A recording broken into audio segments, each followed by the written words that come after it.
ഓം അജ്ഞാനതിമിരാന്ധസ്യ നനാഞ്ജനാശലാകയാ ചക്ഷുരുന്മീലിതം യേന തസ്മൈ ശ്രീഗുരുവേ നമഃ. ശ്രീചൈതന്യമനോഭീഷ്ടം സ്ഥാപിതം യേന ഭൂതലേ സ്വയം രൂപകഥാ മഹ്യം ദദാതി സ്വപദാന്തികം. വന്ദേഹം ശ്രീഗുരു ശ്രീയുതാപദകമലം ശ്രീഗുരു വൈഷ്ണവാംശ ശ്രീരൂപം സാഗ്രജാതം സഗണരഘുനാഥാന്വിതം തം സജീവം സാദ്വൈതം സാവധൂതം പരിജനസഹിതം കൃഷ്ണചൈതന്യദേവ് ശ്രീരാധാകൃഷ്ണപാദാംസ ഗണലളിതാം ശ്രീവിശാഖാന്വിതാംശ. ഹേ കൃഷ്ണ കരുണാ സിന്ധോ ദീനബന്ധു ജഗത്പതി ഗോപേശ ഗോപികാകാന്ത രാധാകാന്ത നമസ്തുതേ. തപ്തകാഞ്ചന ഗൗരാംഗീ രാധേ വൃന്ദാവനേശ്വരി ഋഷഭാനുസുതേ ദേവി പ്രണമാമി ഹരിപ്രിയ. വാഞ്ചകൽപതരുവശ കൃപാ സിന്ധുഭ്യേ ജപദ്ദാനാം പാവനേഭ്യോ വൈഷ്ണവേഭ്യോ നമോ നമഃ. പഞ്ചതത്വാത്മകം കൃഷ്ണം ഭക്തരൂപാസ്വരൂപകം ഭക്താവതാരം ഭക്താഖ്യാം നമാമി ഭക്തശക്തികം. നിത്യാനന്ദമഹനോമി സർവാനന്ദകരം പരം ഹരിനാമ പദം ദേവം അവധൂത ശിരോമണി. നമോ മഹാവദന്യായ കൃഷ്ണ പ്രേമപ്രദായതേ കൃഷ്ണായ കൃഷ്ണ ചൈതന്യ നാമ്നേ ഗൗരിഷ്ണം. നമോ വിഷ്ണുപാദായ കൃഷ്ണ പൃഷ്ഠായ ഭൂതലേ ശ്രീമതേ ഭക്തിവേദാന്ത സ്വാമി നിനാമിനി. നമസ്തേ സാരസ്വതി ദേവേ ഗൗരവാണി പ്രചാരണ നിർവിശേഷ ശൂന്യവാദി പാശ്ചാത്യദേശധാരണ. ജയ ശ്രീകൃഷ്ണ ചൈതന്യ പ്രഭു നിത്യാനന്ദ ശ്രീ അദ്വൈത ഗദാധര ശ്രീവാസാദി ഗൗരഭക്തവൃന്ദ. ഹരേ കൃഷ്ണ കൃഷ്ണ കൃഷ്ണ ഹരേ ഹരേ ഹരേ രാമ രാമ രാമ ഹരേ ഹരേ. ഗുരുവേ ഹരിചന്ദ്രായ രാധികായ തടേ കൃഷ്ണായ കൃഷ്ണ ഭക്തായ നമഃ. പ്രഭുപാദ് കി ജയ്. ഹരേ കൃഷ്ണ. അധ്യായം 6 ധ്യാനയോഗം നമ്മൾ പഠിച്ചു അല്ലെ. യോഗ എന്ന് പറയുന്നത് ഭഗവാനുമായിട്ട് ബന്ധിപ്പിക്കുന്നതാണ്. അപ്പോൾ ധ്യാനത്തിലൂടെ ഭഗവാനുമായി ബന്ധം സ്ഥാപിക്കുന്ന അല്ലെ. കർമ്മയോഗ നമ്മൾ മുന്നേ പഠിച്ചു അല്ലെ. കർമ്മത്തിലൂടെ ഭഗവാനുമായി ബന്ധിപ്പിക്കുന്നത്.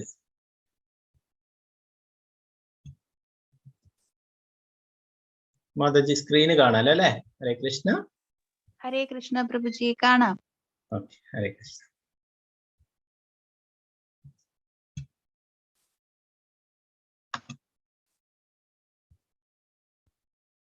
ഹരിഭക്തി വിലാസത്തിൽ ഭഗവത്ഗീതയുടെ മഹാത്മ്യത്തെ കുറിച്ച് പറയുന്നു. ഭഗവത്ഗീതയുടെ ഒരു അധ്യായം പാരായണം ചെയ്യുന്ന ഒരു മർത്യന്റെ 32 തരത്തിലുള്ള അപരാധങ്ങളെ ഭഗവാൻ കേശവൻ പൊറുക്കുന്നു. ഭഗവത്ഗീതയുടെ ഓരോ അധ്യായങ്ങളും വളരെ പ്രധാനപ്പെട്ടതാണല്ലേ. ഇപ്പോൾ പ്രഭുവൊക്കെ നല്ല മനോഹരമായിട്ട് പാരായണം ചെയ്തു.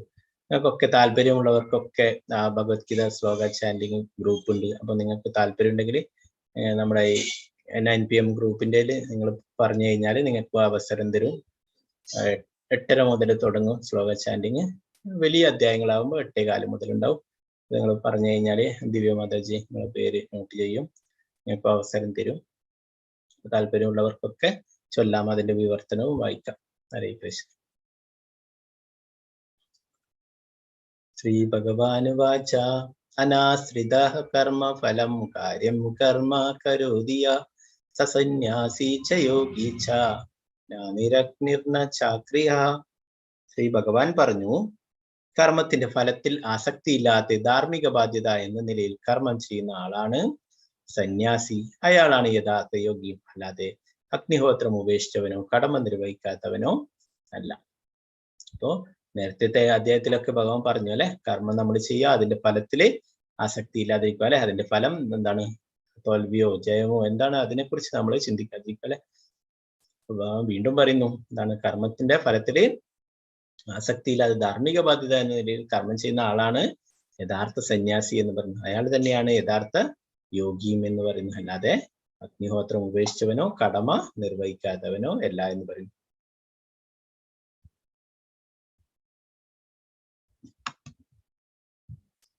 പലതരത്തിലുള്ള യോഗ നമുക്ക് ഈ കാലത്തിൽ കാണാൻ സാധിക്കും അല്ലെ.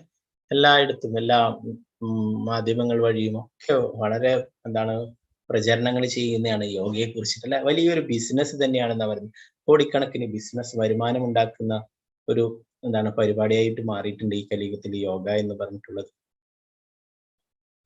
പലതരത്തിലുള്ള ശാസ്ത്രങ്ങൾ പറയാത്ത രീതിയിൽ പല ആൾക്കാരും തങ്ങളുടെ ആ കഴിവുകൾ മറ്റുള്ളവരുടെ മുന്നിൽ പ്രദർശിപ്പിക്കാൻ വേണ്ടിയിട്ട് സ്വന്തം ആ ആത്മാവിനെയും പരമാത്മാവിനെയും ഒക്കെ വേദനിപ്പിച്ചുകൊണ്ടുള്ള രീതിയിലുള്ള ആ യോഗയൊക്കെ ചെയ്യുന്നു അല്ലെ. ഇവിടെയൊക്കെ കാണാം, ഇത് ശാസ്ത്രങ്ങളിൽ പറയാത്ത രീതിയിലുള്ളതാ. കഴുത്തുവരെ ഉള്ള ഭാഗങ്ങൾ മണ്ണിനടിയിൽ പൂഴ്ത്തി വെച്ചിട്ട് ശ്വാസത്തെയൊക്കെ നിയന്ത്രിച്ചുകൊണ്ടല്ലേ. അപ്പൊ അടുത്ത ദിവസം ഒരു ന്യൂസ് കാണിക്കുന്നുണ്ട്, തമിഴ്നാട്ടിൽ ഇതുപോലെ എന്താണ് ആ കുഴിയിലൊക്കെ ഇറങ്ങിയിരുന്നിട്ടൊക്കെ ഒരാൾ എന്താണ് അങ്ങനെ അതിന് ശ്രമിച്ചു, അയാൾ മരണപ്പെട്ടു എന്നൊക്കെ ന്യൂസ് കണ്ടു. അപ്പം ഇങ്ങനെയാണ് കലിയുഗത്തിൽ ഇങ്ങനെ ഈ ശാസ്ത്രങ്ങളിൽ പറയാത്ത രീതിയിലുള്ള പലതരത്തിലുള്ള പ്രവൃത്തികൾ ചെയ്യും ആൾക്കാരുടെ എന്താണ് ആ ശ്രദ്ധ പിടിച്ചു പറ്റുവാൻ വേണ്ടിയിട്ട്. അപ്പൊ ഇങ്ങനെ പലതരത്തിലുള്ള യോഗ നിങ്ങൾക്ക് കാണാൻ സാധിക്കും ഈ കാലഘട്ടത്തിൽ. എന്താണ് beer yoga, office yoga, goat yoga, ആടിനൊക്കെ മേലെ കയറ്റി നിർത്തിയിട്ടുള്ള യോഗ, അങ്ങനെ പലതരത്തിലുള്ള യോഗകൾ നടക്കുന്നു. അപ്പൊ നമ്മൾ പഠിച്ചാലേ എന്താണ് യോഗ എന്നത് കൊണ്ട് അർത്ഥമാക്കുന്നത്? ഭഗവാനുമായി ബന്ധിപ്പിക്കുന്നത്, കണക്ടിങ് ടു ഗോഡ് അല്ലെ. അതാണ് യഥാർത്ഥ യോഗ എന്ന് പറയുന്നത് കൊണ്ടുള്ള അർത്ഥമാക്കുന്നത്. നമ്മുടെ ഇന്നത്തെ കാലഘട്ടത്തിൽ ധാരാളം യോഗ ക്ലാസ്സുകളൊക്കെ നടക്കുന്നുണ്ട് അല്ലെ. അപ്പൊ അതൊക്കെ എന്താണ് പലതരത്തിലുള്ള ആസനങ്ങളാണ് അവിടെ പഠിപ്പിച്ചു കൊടുക്കുന്നത് അല്ലെ. പലതരത്തിലുള്ള ഓരോരോ തരത്തിലുള്ള ആസനങ്ങൾ അതാണ് നടക്കുന്നത് അല്ലെ. അതിനെന്താണ് ഹഠയോഗ എന്ന പേരിലൊക്കെ അറിയപ്പെടുന്നു. ഭഗവാൻ ഇവിടെ പറയുന്ന യഥാർത്ഥ യോഗ എന്ന് പറയുന്നത് അഷ്ടാംഗ യോഗയാണ്. അഷ്ടാംഗ യോഗ എന്ന് പറയുന്നത് അതിന് 8 സ്റ്റെപ്പുകൾ ഉണ്ട്. ഒന്നാമതായിട്ട് യമ, നിയമ, ആസന, പ്രാണായാമ, പ്രത്യാഹാര, ധാരണ, ധ്യാന, സമാധി. അവസാനത്തെ സ്റ്റേജാണ് സമാധി എന്നുള്ളത്. ഭഗവാനെ തന്നെ ഓർത്തുകൊണ്ട് ആ പരമാത്മാവിനെ തന്നെ ധ്യാനിച്ചുകൊണ്ട് സമാധി അവസ്ഥയിൽ കഴിയുന്നത്. അപ്പോ യമ നിയമ എന്താണ്, കുറെ നമ്മൾ അനുസരിക്കേണ്ട കാര്യങ്ങളുണ്ട്, കുറെ നമ്മൾ ഒഴിവാക്കേണ്ട കാര്യങ്ങളുണ്ട് യോഗ ചെയ്യുമ്പോൾ.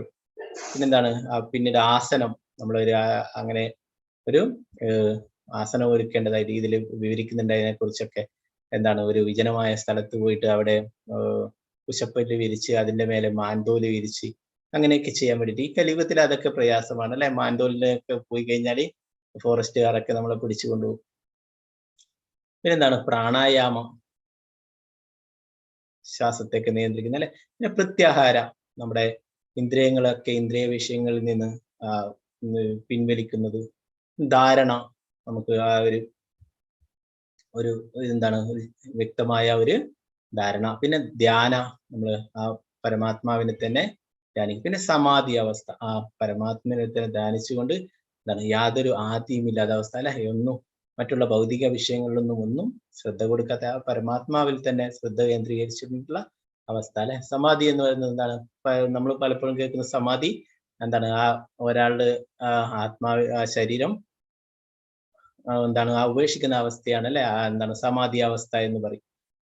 അപ്പോ അതല്ല ഇവിടെ സമാധി എന്ന് പറയുന്നത് അല്ലെ. ഭഗവാനെ തന്നെ ധ്യാനിച്ചുകൊണ്ട് പരമാത്മാവിനെ തന്നെ ധ്യാനിച്ചുകൊണ്ട് ഉള്ള അവസ്ഥ. അപ്പൊ ഇങ്ങനെ 8 സ്റ്റെപ്പുകൾ ഉണ്ടെന്ന് പറയുന്നത് ഈ അഷ്ടാംഗ യോഗയ്ക്ക്. അപ്പൊ ഇന്ന് നമ്മൾ സാധാരണ യോഗ എന്ന് പറഞ്ഞ് നടത്തുന്നത് പലതരത്തിലുള്ള ആസനങ്ങളാണ്. പത്മാസന അല്ലെ, അങ്ങനെ പലതരത്തിൽ എന്താണ് ശവാസന, പിന്നെ അങ്ങനെ എന്താ കുറെ ആസനങ്ങൾ ഉണ്ട് അല്ലെ. അപ്പൊ അതൊക്കെ നടത്തും. അതൊക്കെ നല്ലത് തന്നെയാണ്, നമ്മുടെ ശരീരത്തിന്റെ എന്താണ് പ്രവർത്തനങ്ങൾക്കും ഒക്കെ നല്ലത് തന്നെയാണ് അല്ലെ. അങ്ങനെ യഥാർത്ഥ യോഗ എന്ന് പറയുന്നത് അഷ്ടാംഗ യോഗയാണ്. അപ്പൊ അതിനെക്കുറിച്ച് ഭഗവാൻ ഈ അധ്യായത്തിൽ പറയുന്നത് നമുക്ക് പിന്നീട് കേൾക്കാം. എന്താണ് അർജുനോട് ഇതൊക്കെ പറഞ്ഞു കൊടുത്ത അർജുനന്റെ മറുപടി എന്താണെന്ന് നമുക്ക് നോക്കാം. ഉദ്ധരേതാത്മനാത്മാനം ആത്മാനം അവസാദയേത് ആത്മൈവ ഹ്യാത്മനോ ബന്ധുരാത്മൈവാരിപുരാത്മന. മനുഷ്യൻ മനസ്സിന്റെ സഹായത്തോടെ സ്വയം ഉദ്ധരിക്കണം, അധപ്പതിക്കരുത്.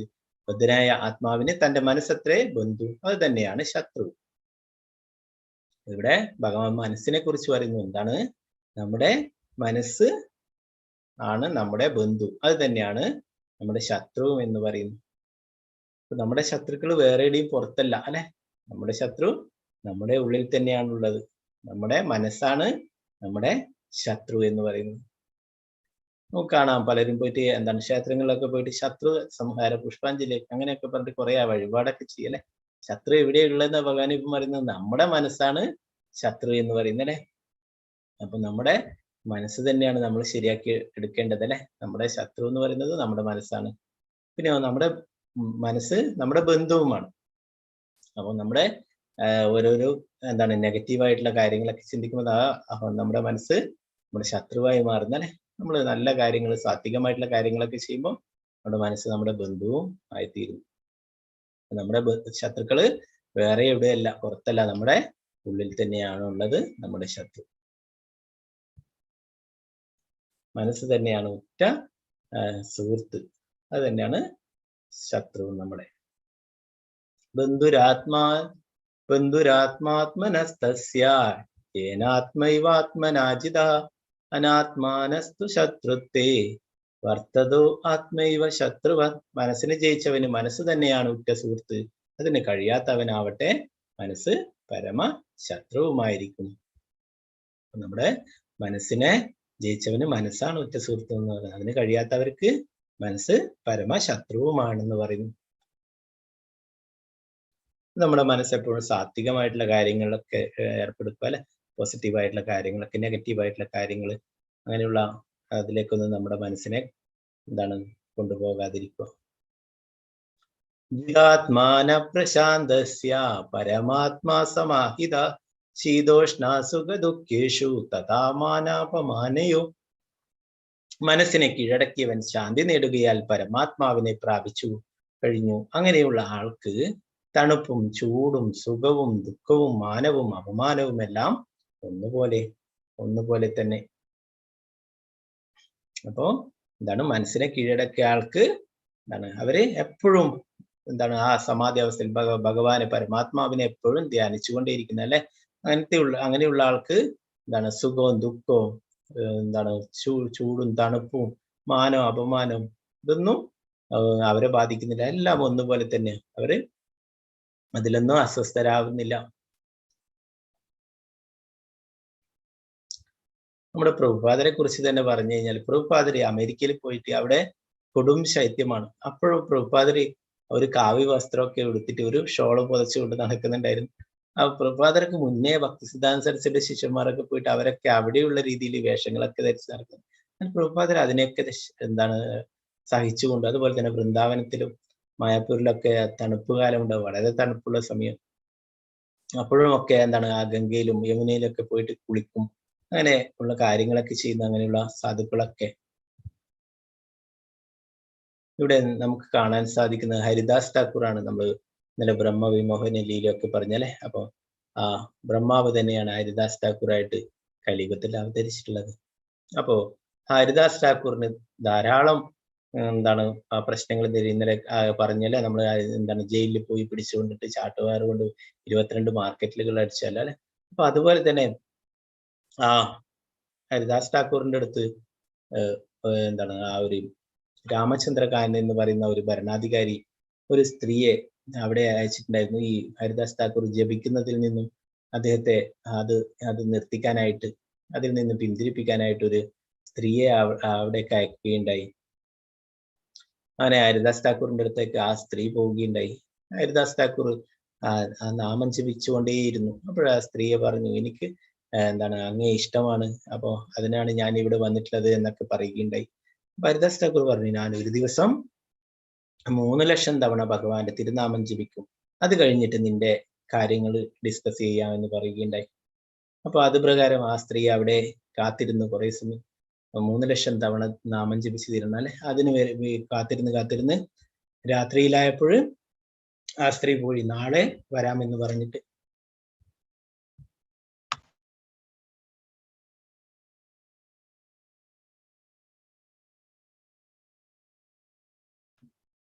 പിറ്റേ ദിവസവും അതുപോലെ തന്നെ ഹരിദാസ് ഠാക്കൂറിന്റെ അടുത്തേക്ക് വന്നു. അന്ന് രാവിലെ തന്നെ വരുമ്പോഴും അപ്പോഴും ഹരിദാസ് ഠാക്കൂർ ജപിച്ചുകൊണ്ടേയിരിക്കുന്നു. അപ്പൊ അങ്ങനെ അവിടെ തന്നെ ഇരുന്നു. ഹരിദാസ് ഠാക്കൂറിന്റെ നാമം കേട്ട് അവിടെ തന്നെ ഇരുന്നു. ആ ഭരണാധികാരി അയച്ചിട്ടുള്ളത് ഇതിൽ നിന്ന് പിന്തിരിപ്പിക്കുക, അല്ലെ? അപ്പൊ തീർച്ചയായിട്ടും ഇതിൽ നിന്ന് പിന്തിരിപ്പിച്ചാൽ മതിയാവും. അതുകൊണ്ട് തന്നെ അവിടെ തന്നെ വെയിറ്റ് ചെയ്തിരുന്നു. അപ്പൊ ഈ പിറ്റേ ദിവസവും ഹരിദാസ് ഠാക്കൂർ അതുപോലെ തന്നെ പറഞ്ഞു, എനിക്ക് നാമം ജപിച്ച് കഴിഞ്ഞില്ല, 3 ലക്ഷം തവണ തീർന്നു കഴിഞ്ഞാല് തീർച്ചയായിട്ടും നിന്റെ കാര്യങ്ങൾ ഞാൻ കേൾക്കാമെന്ന് പറയുകയുണ്ടായി. അപ്പൊ അങ്ങനെ 2 ദിവസമായിട്ടും ഒന്നും ചെയ്യാൻ സാധിച്ചില്ല. 3ാമത്തെ ദിവസവും അവിടെ വന്നു. അപ്പൊ അവിടെ തുളസിയുടെ അടുത്തിരുന്നിട്ടാണ് നാമം ജപിക്കുന്നത്. അപ്പൊ ഈ നാമം കേട്ട് ആ സ്ത്രീയുടെ ഉള്ളിൽ ഉള്ള കാര്യങ്ങളൊക്കെ അശുഭങ്ങളായിട്ടുള്ള കാര്യങ്ങളും മോശം ചിന്തകളും അതൊക്കെ മാറി. പിന്നീട് ഹരിദാസ് ഠാക്കൂറിന്റെ കൂടെ ആ സ്ത്രീയും ജപിക്കാൻ തുടങ്ങി. അപ്പോ അങ്ങനെ ആ രാമചന്ദ്രകാൻ വന്ന് നോക്കുമ്പോൾ ഈ നാമം ജപിക്കുന്നത് മുടക്കാൻ വേണ്ടിയിട്ട് അയച്ചിട്ടുള്ള സ്ത്രീയും അവിടെ ഇരുന്നിട്ട് നാമം ജപിക്കുന്നു. അല്ല അദ്ദേഹത്തിന്റെ ലക്ഷ്യം വേറെയായിരുന്നു. അവിടെ ഒരു സ്ത്രീ അയച്ചിട്ട് എന്താണ് നാട്ടുകാരുടെ ഒക്കെ ഇടയിൽ ഹരിദാസ് താക്കൂറിനെ മോശപ്പെട്ട ഒരാളായിട്ട് ചിത്രീകരിക്കാനായിട്ടൊക്കെ ആയിരുന്നു ഉദ്ദേശിച്ചിരുന്നത്. എന്നാല് ഇവിടെ എന്താ സംഭവിച്ചത്? ആ സ്ത്രീയും ആ ഭഗവാന്റെ തിരുനാമത്തിന്റെ ശക്തി അത് ആ സ്ത്രീയിലും മാറ്റങ്ങൾ ഉണ്ടാക്കി. ആ സ്ത്രീയും അവിടെ ഇരുന്നിട്ട് ഹരിദാസ് താക്കൂറിന്റെ കൂടെ തന്നെ ജപിക്കാൻ തുടങ്ങി. അപ്പോ അങ്ങനെ ആ രാമചന്ദ്രകാരൻ കണ്ട് നിരാശനായിട്ട് പോവുകയുണ്ടായി. അപ്പോൾ ആ ഹരിദാസ് താക്കൂർ പറയുകയുണ്ടായി, എനിക്കറിയാം നീ ഇവിടെ വരുമെന്ന്. എനിക്ക് വേണമെങ്കിൽ ഈ സ്ഥലം മാറിയിട്ട് പോവാമായിരുന്നു. എങ്കിലോ ഞാൻ എന്താണ് നിന്നെ ഒരു ഭഗവാന്റെ പ്രിയ ഭക്തയാക്കാൻ വേണ്ടിയിട്ട് നിന്നെ കൊണ്ട് തിരുനാമം ജപിപ്പിക്കാൻ വേണ്ടി അതിനു വേണ്ടിയിട്ടാണ് ഞാൻ ഇവിടെ വെയിറ്റ് ചെയ്തത്. അല്ലെങ്കിൽ എനിക്ക് വേറെ സ്ഥലം തേടിയിട്ട് നീ വരുന്നതിന്റെ മുന്നേ പോവാമായിരുന്നു. എനിക്കറിയാം നീ ഇവിടെ വരുമെന്ന്. അപ്പൊ അങ്ങനെയാണ് ആ ഹരിദാസ് താക്കൂറിനെ അപമാനിക്കാൻ വേണ്ടിയിട്ട് അതിനു വേണ്ടിയിട്ടാണ് ഈ സ്ത്രീ അയച്ചിട്ടുള്ളത്. എന്നാൽ ആ സ്ത്രീയെയും ഹരിദാസ് താക്കൂർ ഭഗവാന്റെ പരിശുദ്ധ ഭക്തിയാക്കി മാറ്റുകയുണ്ടായി. അങ്ങനെ ഹരിദാസ് താക്കൂറിൽ നിന്നും ഭഗവാനെ കുറിച്ചൊക്കെ മനസ്സിലാക്കിയിട്ട് പിന്നീട് ഒരു നല്ലൊരു വൈഷ്ണവിയായിട്ട് ജീവിക്കുകയുണ്ടായി. തന്റെ മോശപ്പെട്ട രീതിയിലൊക്കെ കുറെ സമ്പാദിച്ച ധനങ്ങളൊക്കെ എല്ലാവർക്കും ദാനമായിട്ട് നൽകിയിട്ട് പിന്നീട് ആ ഭഗവാന്റെ സേവനങ്ങൾ ചെയ്തിട്ട് ഒരു ഭഗവാന്റെ പരിശുദ്ധ ഭക്തിയായി മാറുകയുണ്ടായി ആ സ്ത്രീ. ഹരിദാസ് താക്കൂർ അത്രയും കാരുണ്യമുള്ളതാണ്. ആ സ്ത്രീയെ കൂടി മാറ്റിയെടുക്കുകയുണ്ടായി. അപ്പൊ അങ്ങനെ ധാരാളം പേർക്ക് ഹരിദാസ് താക്കൂറിന്റെ നാമം കേട്ടാൽ തന്നെ ഹരിദാസ് താക്കൂർ നാമാചാര്യൻ എന്ന് പറയുന്നത് സ്ത്രീല നാമാചാര്യ ഹരിദാസ് താക്കൂർ എന്ന് പറയാ. ആ ഹരിദാസ് താക്കൂറിന്റെ നാമം കേട്ടാൽ തന്നെ ആ വാക്കുച്ചരിച്ചാൽ തന്നെ നമുക്ക് ഭഗവാന്റെ തിരുനാമം ജപിക്കാനുള്ള സാധു ഉണ്ടാകും എന്ന് പറഞ്ഞു. സാക്ഷാൽ ബ്രഹ്മാവ് തന്നെയാണ് ഭഗവാന്റെ തിരുനാമം ജപിക്കാനായിട്ട് കലിയുഗത്തിൽ ഈ ഭഗവാന്റെ തിരുനാമം പ്രചരിപ്പിക്കാനായിട്ട് ഹരിദാസ് താക്കൂറായിട്ട് അവതരിച്ചിട്ടുള്ളത്. അപ്പൊ അങ്ങനെയുള്ള വ്യക്തികൾക്കെല്ലാം എന്താണ് മാനവും അപമാനവും അതൊക്കെ അവരെ സഹിക്കുന്നത്. അതൊന്നും അവരെ ബാധിക്കുന്നില്ല. ചൂടും തണുപ്പും ആയാലും ഒക്കെ.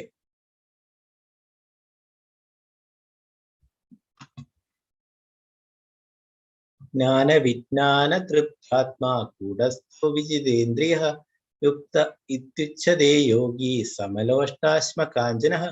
ജ്ഞാനം കൊണ്ടും സാക്ഷാത്കാരം കൊണ്ടും തികച്ചും സംതൃപ്തനായ ഒരാളെ ആത്മസാക്ഷാത്കാരനിഷ്ഠനായ യോഗി എന്ന് പറയാം. ആത്മസംയമിയായ അയാൾ അഭൗതികതയിൽ സ്ഥിതി ചെയ്യുന്നു. അയാളുടെ ദൃഷ്ടിയിൽ കല്ലും മണ്ണും സ്വർണവും ഒന്നുപോലെ തന്നെ. അപ്പോഴേ യഥാർത്ഥമായിട്ടുള്ള ആത്മസാക്ഷാത്കാരം നേടിയ യോഗി എന്താണ് പറയുന്നത്? അയാൾക്ക് എല്ലാം എന്താണ് ഈ ഭൗതികമായിട്ടുള്ള വസ്തുക്കളൊക്കെ അവർക്ക് എല്ലാം ഒരുപോലെയാണ്. അതിനൊന്നും അത്ര കണ്ട് മൂല്യം കൽപ്പിക്കുന്നില്ല. എന്താണ് നമുക്കാണ് ഓരോരോ വസ്തുക്കൾ കിട്ടുമ്പോൾ നമുക്ക് സന്തോഷം ഉണ്ടാകും അല്ലെ? നമ്മൾ ഇന്നലെ പഠിച്ചു ഭൗതികമായിട്ടുള്ള വസ്തുക്കൾക്കൊക്കെ അതിനൊക്കെ ആദിയും അന്തവും ഉണ്ട് അല്ലെ? ആദ്യം നമുക്ക് സന്തോഷത്തെ തരും, പിന്നീട് അത് നമുക്ക് ദുഃഖങ്ങൾ ഉണ്ടാക്കും അല്ലെ? അപ്പൊ ഭൗതികമായിട്ടുള്ള വസ്തുക്കളൊന്നും അവര് യാതൊരു താല്പര്യവും പ്രകടിക്കുന്നില്ല. അവര് സ്വന്തം ആത്മാവിൽ നിന്ന് തന്നെ അല്ലെ, ഉള്ളിൽ നിന്ന് തന്നെയാണ് അവർ ആനന്ദം കണ്ടെത്തുന്നത്. നമ്മളൊക്കെ മറ്റുള്ള വസ്തുക്കളിൽ നിന്നല്ലേ. അപ്പൊ നമുക്ക് എല്ലാ വസ്തുക്കളും ഓരോന്നിനും വേർതിരിവുണ്ട് അല്ലെ? എന്താണ് സ്വർണ്ണമായ കല്ല് വേറെ ആയിട്ട് നമ്മൾ കണക്കൂട്ടും അല്ലെ? സ്വർണ്ണം അത്രയും മൂല്യമുള്ളതാ അല്ലെ? ഇപ്പോഴൊക്കെ വിലയൊക്കെ കൂടി വരുന്നത്. അപ്പൊ നമുക്ക് അത്രയും മൂല്യമുള്ളതാണെന്ന് നമ്മൾ കണക്കൂട്ടും അല്ലെ? അല്ല, യഥാർത്ഥ യോഗി എന്താണ് ആ ആത്മസാക്ഷാത്കാരം നേടിയിട്ടുള്ള യോഗി അവർക്കെല്ലാം ഇതിനൊന്നും യാതൊരു മൂല്യവുമില്ല. ഈ ഭൗതികമായിട്ടുള്ള വസ്തുക്കളൊക്കെ അവരൊരേ തരത്തിലാണ് കാണുന്നത്. അപ്പൊ അതിനെക്കുറിച്ച് പറയുമ്പം വൃന്ദാവനത്തില് 6 ഗോസ്വാമിമാരുണ്ട്. ഷഡ് ഗോസ്വാമിമാർ എന്ന പേരിൽ അറിയപ്പെടുന്നു. അവരിൽ സനാതന ഗോസ്വാമി എന്ന് പറഞ്ഞിട്ടുള്ള ഒരു ഗോസ്വാമി ഉണ്ട്. അദ്ദേഹത്തിന്റെ കയ്യിൽ ചിന്താമണി കല്ലുണ്ടായിരുന്നു. അത്രയും വില കൂടിയ ആ രത്നം. അത് ആരോ അദ്ദേഹത്തിന് കൊടുത്തില്ല. എന്നാൽ അദ്ദേഹം അതിന് യാതൊരു മൂല്യവും കൽപ്പിച്ചിരുന്നില്ല. അദ്ദേഹത്തിന് അവിടെ കൊടുത്തിട്ട് ആശ്രമത്തിൽ കൊടുത്തിട്ടുണ്ടായിരുന്നു. അപ്പൊ ഒരിക്കലേ ഇതറിഞ്ഞിട്ട് അവിടെ ഒരു ശിവന്റെ ഭക്തൻ അവിടേക്ക് വരികയുണ്ടായി. അദ്ദേഹം അവിടെ പോയിട്ട് സനാതന ഗോസ്വാമിയോട് ചോദിച്ചു, ഇവിടെ അങ്ങയുടെ കയ്യിൽ എന്തോ അമൂല്യമായിട്ടുള്ള വസ്തുവുണ്ടെന്ന് പറഞ്ഞു, അതെനിക്ക് വേണമായിരുന്നു എന്ന് പറഞ്ഞു.